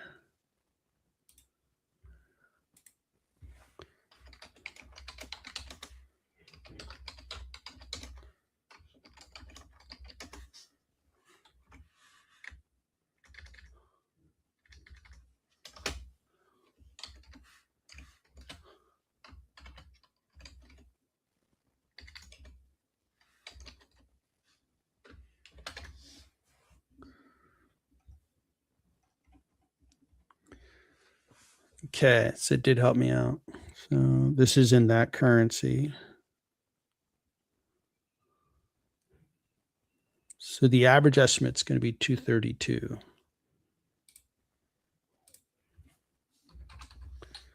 Now, if they're growing by that growth rate, they deserve a high growth rate. And here, profit should expand nicely.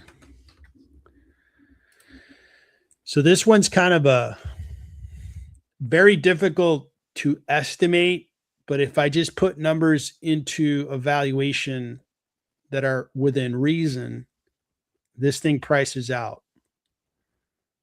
It's been sold off quite drastically. Going, and let me look at Google here. It gives me a better.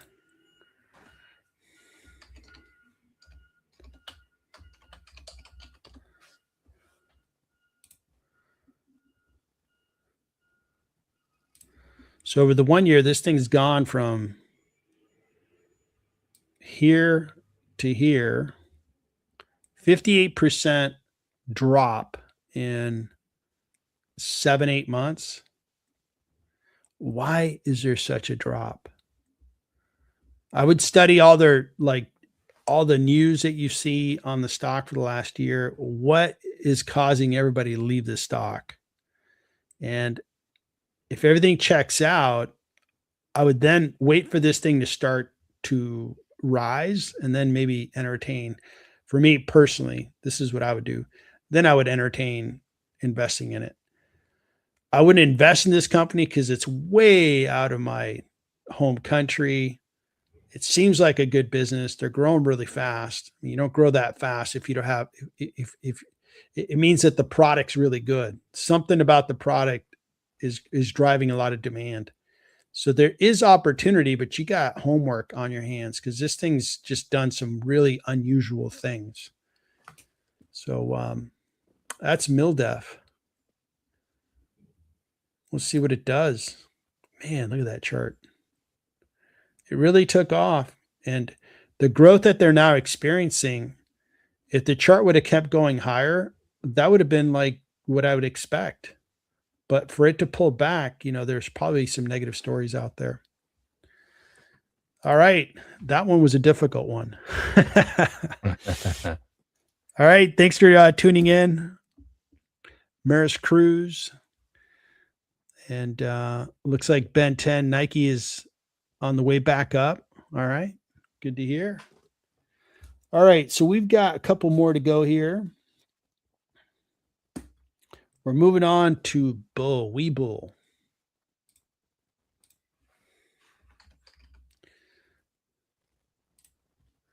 And this one here, I actually had kind of earmarked to come back and look at it.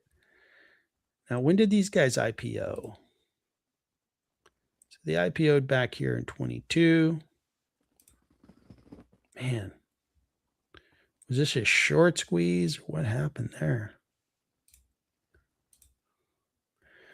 So $4 billion market cap company, $514 million in revenue, a forward P of 47, price target 105% above his current stock price. Hasn't been doing much. Webull Corporation operates as a digital investment platform. Its platform enables retail investors to trade securities through its licensed broker-dealer in the US, Canada, UK, Australia, Hong Kong. Okay.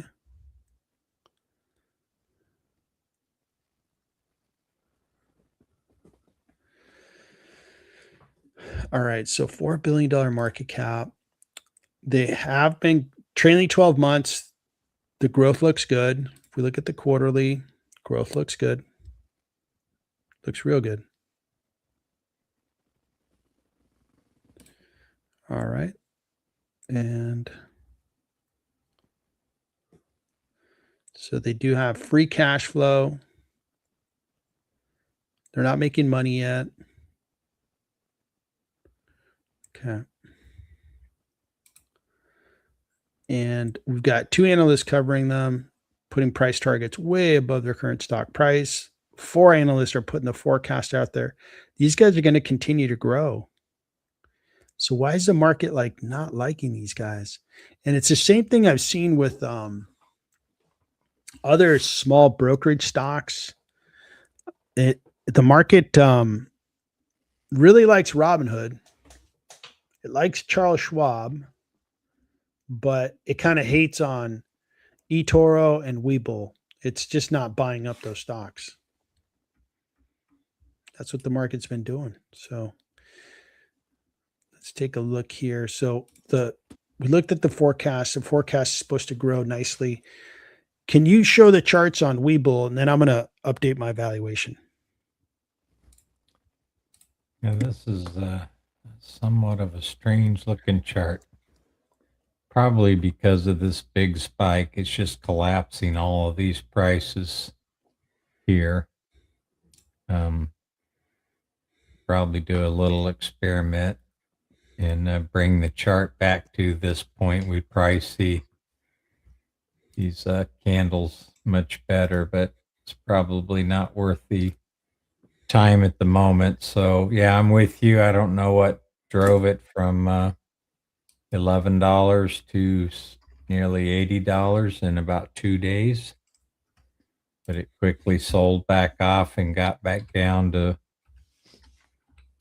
sideways trading range, and then finally broke down, and it's trading below a downward sloping 200, 50-day, and 21-day. It did get above the 21-day. I don't know, maybe for a week or a couple of days. It does have an RSI that is still in bearish territory, and the PPO is also in bearish territory. The momentum has come out of this one. The money flow is somewhat, no, it is definitely in bearish territory. I thought it was in a neutral range, but it's definitely in a bearish territory as well. This one on Wednesday did trade its normal daily volume. And for the week prior to that, it was below the average. The last time we'd been above the average was on Friday before everybody started going on holiday. So this one is still in a downtrend. I don't know how low it can go, but it is still in a downtrend at the moment. All right. So my valuation on Bull is a little high, and I'm feeling a little unsure of it. I'm using 2024's free cash flow because they haven't updated the free cash flow numbers, so I don't have anything newer. But if I use that number, it looks good. It looks like, like Robinhood and other stocks that I value. The earnings per share, it looks okay. And actually I can move that to 25. So this one here it's a tough one because it's a small cap. And I can tell you from, I bought into eToro and then I sold it because it was just like selling off for no good reason. The market just didn't want to buy it. And it may be the case with Webull. So the numbers may look good, but the market has to get confident around the stock. I would wait for it to start to rally before I ever got serious about it. And I need to update the numbers because the numbers are too old. We're now close to a year because they haven't announced the full 2025 number, but I have to get refreshed numbers so I can refresh my valuation. So Webull looks like an interesting stock potentially, but we got to let the market start buying it before we get interested because you could sit on this stock for a while. These small caps, the ones that take off, man, they look so awesome because they go up a lot. But some of them just bump along the bottom, and it's a pretty frustrating experience. All right, so I'm going to move to EVR. That's one that Ben 10 wants to look at, but let me catch up on comments. You guys are lighting up the comments. And FYI, if I miss a comment, I apologize.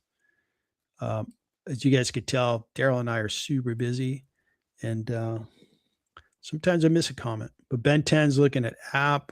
All software companies are selling off harshly. I'll take a look at that one. SK Hynix. So we can look at that. That's the one that I believe is a Chinese memory manufacturer. I don't think you can trade that on the New York Stock Exchange, but you can probably buy it over the counter. We'll take a look at it.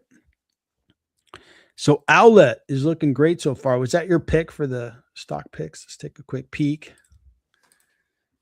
I know we looked at Owlet this week or last week. Oh no. Maybe you were being sarcastic. Wow. The 1 year looks awesome, but the 1 day, not awesome. Well, good luck. Hopefully it turns around.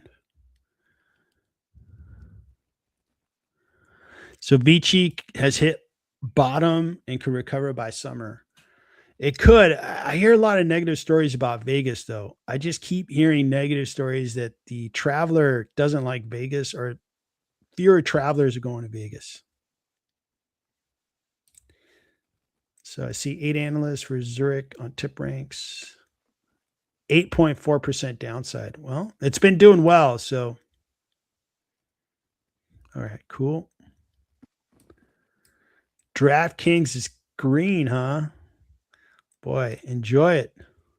Those guys have been kind of hit hard with the whole prediction markets. So let's take a look at DraftKings, see what is going on with that stock. Nobody picked DraftKings, I don't think, in the stock picking, but somebody did pick gambling. So GenMab is back up today. Man, that one's such a tricky one. GMAB. It did really well, and then it didn't do much. Maybe it's on its way back up. All right, let's get back into it. We're going to go to EVR. Evercore, together with its subs, operates as an independent investment banking firm in the Americas, Europe, Middle East. Okay. So financials, capital markets, did well in 2025, has done great over the 5-year. What is their area of focus?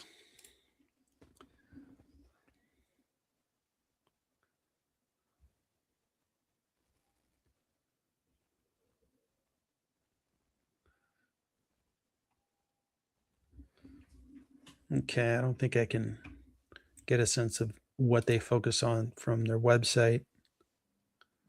So investment banking, equities, and investment management. Okay. So $13.7 billion in market cap. Forward P at 21.47. Analysts think it's fairly priced, maybe a little expensive. It has been, the stock's been going up for a while. So when we look at their income statement, they are growing their revenues. Looks good. So in 22, I can understand that their investments, and there was less investing going on. It was a bear market. Things started to crank up, and they have been cranking up. Now, 25 should have been a good year for them. Net income went up. That looks good. Free cash flow of $1 billion. Looks great. So this one here, it's about, do you think the stock market's going to go even higher now? Is there going to be a lot of deal making? I think there could be, because I think the last couple of years you haven't had as many IPOs. Companies are staying private for longer, and they take on, like Evercore has an opportunity to finance some of their growth. So I think that's positive. So that may help them. So that's one thing I'm thinking about for them.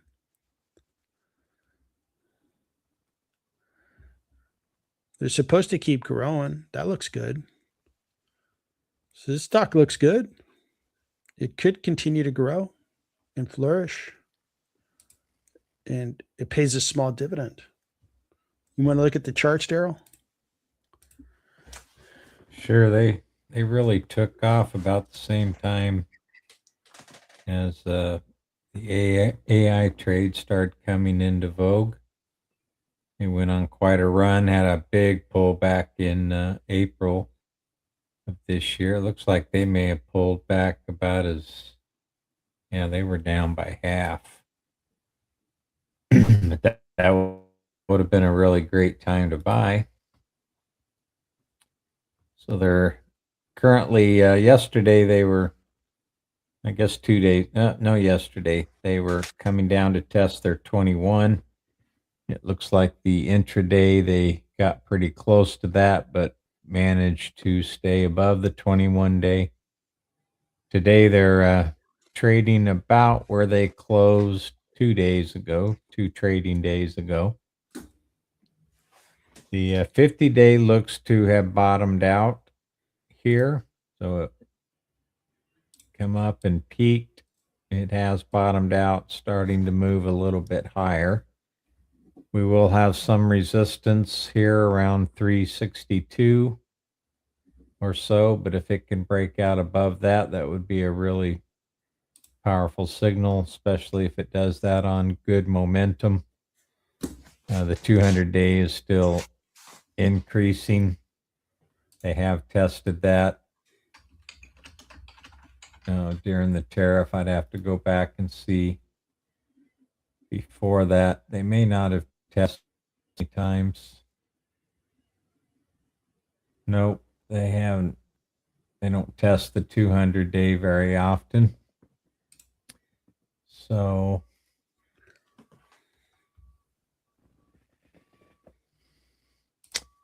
yeah, so they're right at the 60 level on the RSI.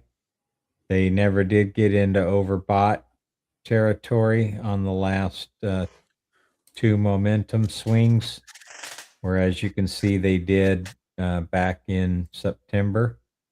They did manage to get above that.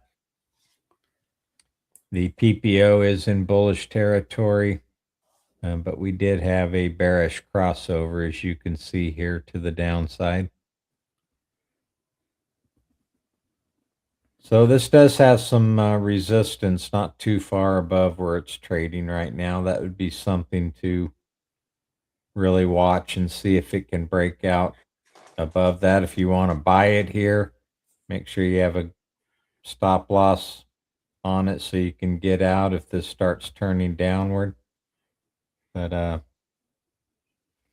yeah, you will be facing some resistance around 364 or so. Thank you, Daryl.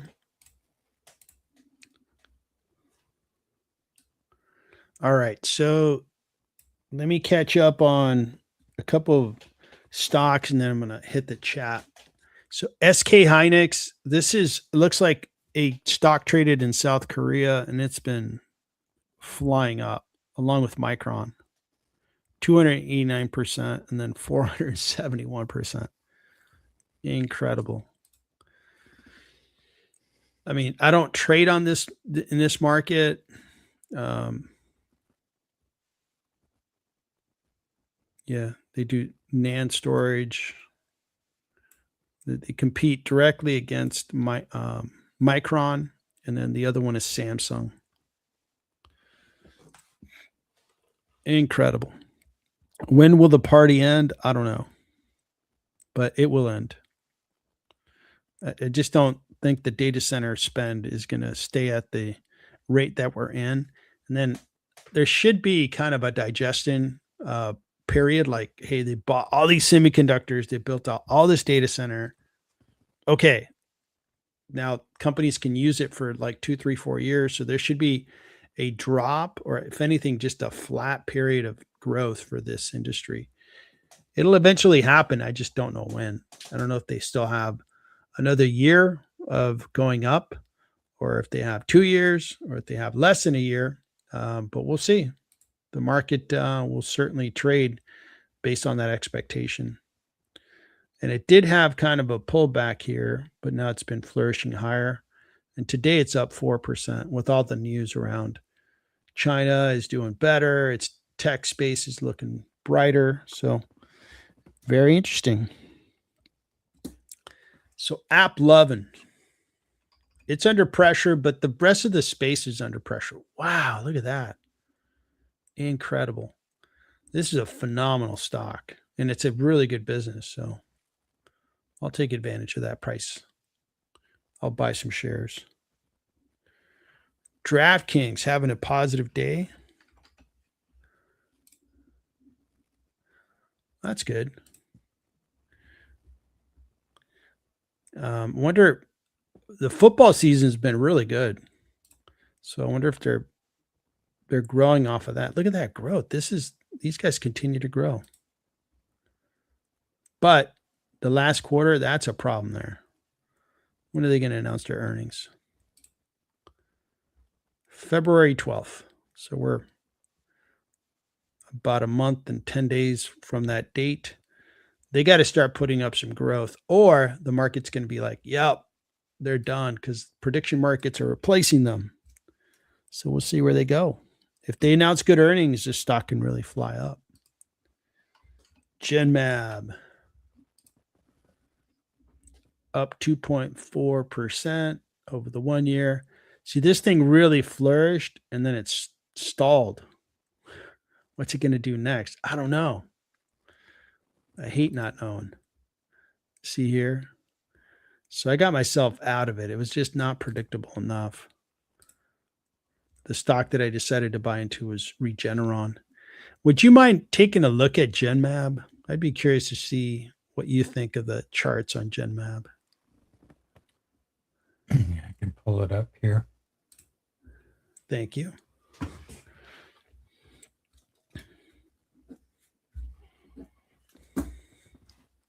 So we had a resistance point set around $38. They came up and tested that almost to the penny and was rejected.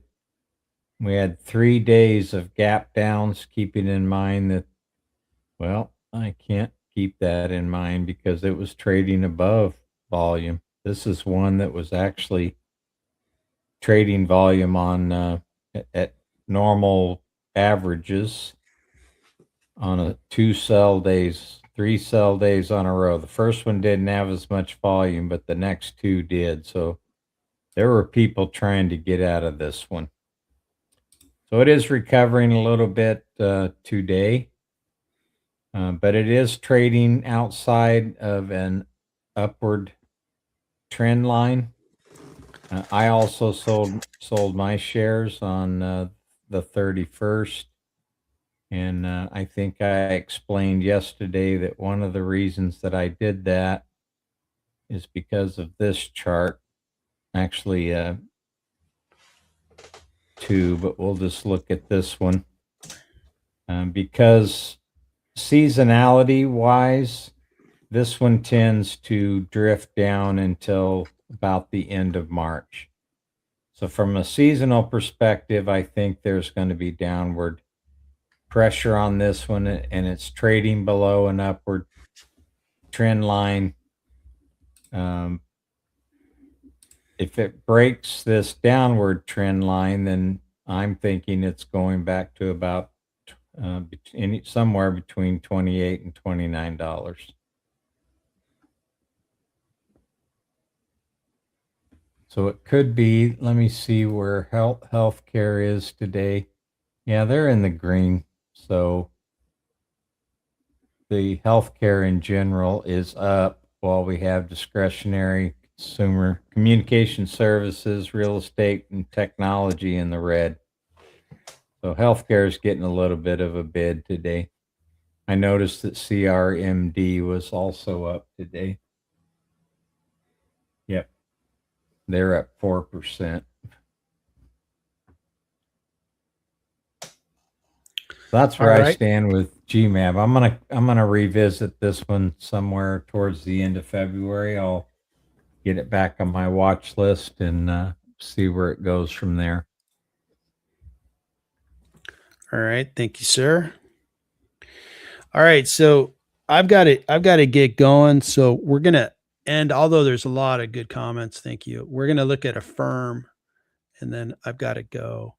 So good to see everybody. Good to see you, Tony. And let's see here. I wanted to look at the market just real quick. Interesting.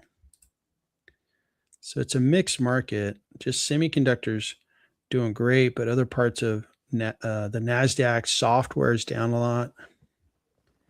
Very interesting. Kind of a difficult to read day one of 2026. You're not sharing. Sorry. Thanks for letting me know. So the S&P's down, the Nasdaq's down, and as I was saying, it's a difficult day one, but in a way, it's kind of like, well, this is what's been working for the last 3 years, so I guess it's going to work today. Microsoft's down a lot. Software space is down tremendously. Meta's down a lot. Amazon was up earlier, now down a lot. Wow. Industrials are up. United Healthcare's up. Yeah, I think every hour, if I look at the heat map, it's going to look different, with the exception of semiconductor will continue to be green. Okay, so I will let that play out a bit, but I am going to definitely be a buyer. Some of those stocks are selling off. I'm probably going to be like Mike and just buy. I have the capital. I kind of built up capital toward the end of 2025, and I'm ready to go with some cash. Affirm, these guys operate payment network in the US, Canada, internationally. Point of sale, this is the whole buy now, pay later, right? And okay. Now these guys, $24.6 billion market cap. These guys came out and were really popular, at least a high price stock, and then they settled down. It has been a productive stock for those that bought, at $10, $15 a share. Boy, it's up to $74 a share, so it's looking good. $24.6 billion market cap. Forward P is 22.78. The growth has been good.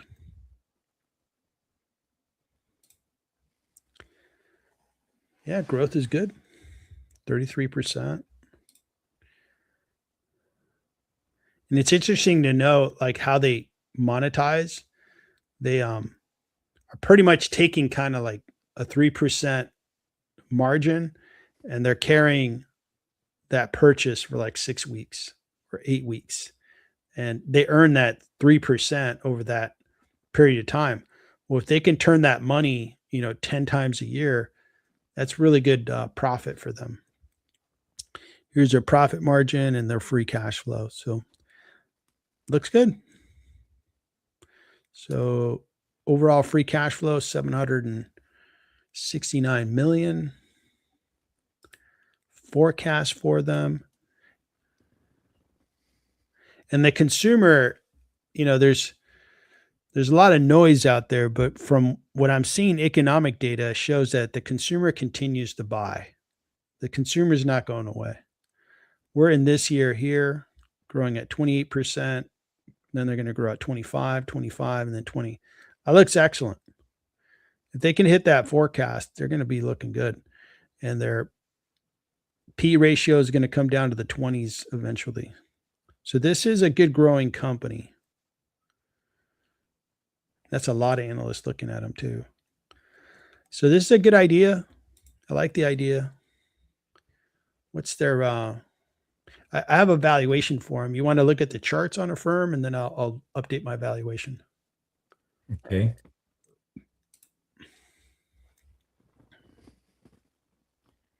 So they are in a shorter term downtrend. They had broke above the high that we saw. Let me get out of annotation mode here. They've gotten out above the highs that we saw in February. They traded up and set a resistance point here at around 92. The 50-day has rolled over, and it looks like it's bottomed out and maybe starting to move higher. The 200-day is also moving higher, and we've had 2 tests of the 200-day moving average recently. We hadn't done that since before the 29th of May. So it looks, as far as resistance and support, you probably have equal distances. So 22%, I got 15% to the downside. So it's sitting just above the midpoint here. So your risk to reward at this point is probably 50-50. So I don't know how you want to handle that. But the RSI is in bullish territory. PPO is in bullish territory, but it looks like it's working to get a bearish crossover. They have had distribution since the 22nd of August. Actually, quite a bit of money flow was negative, and now it's alternating between outflows and inflows. Currently, it's sitting in bullish territory. So there were a lot of initial sellers this morning, but it looks like buyers have stepped in and kept it from trading below the 21-day moving average. Thanks, Daryl. And I was wrong. I don't have a valuation for Affirm. It looks like it's correctly priced at around, and I actually think it's priced a little too expensive because it has $760 million of free cash flow. If I were to like go 30 to 40 times that rate minus debt, you're right on the number, but it could be a little risky if you have a bad earnings report, or these guys have like PayPal hasn't done anything. Some of these stocks, they kind of get in a rut and they don't get out of that rut. So this one here is not an obvious kind of like huge opportunity, but I think it's priced fairly.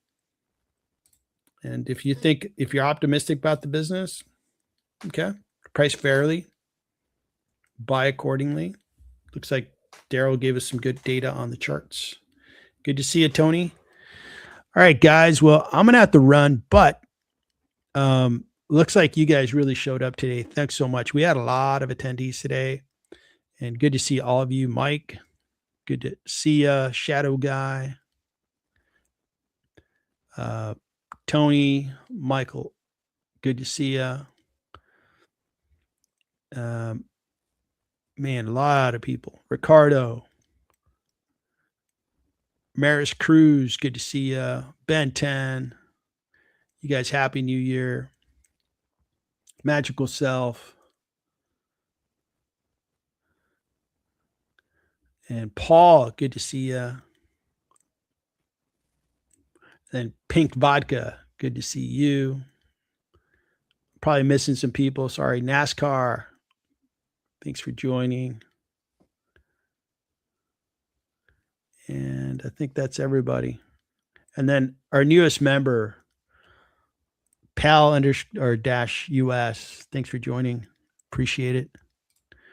All right, everybody. Well, good luck to you today. It's kind of a weird day, but we'll see how things play out. This is day one. We got a lot of investing to go, and good day to take advantage of some of this selling off. I'm glad I created some cash in my portfolio so I can use it today. Daryl, great job today, sir. Thank you so much. We covered a lot of stocks. Yep. Thank you, Victor. And do you have anything going on today with your channel? Not today specifically. Nope. All right. So today I was going to create a video.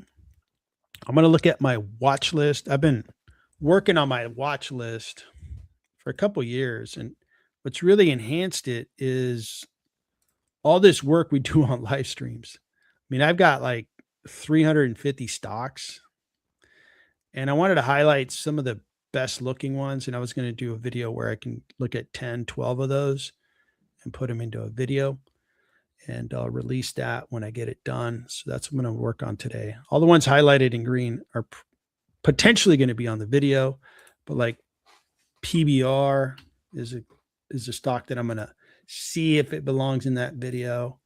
Kind of like the best of the watch list is going to make it to that video.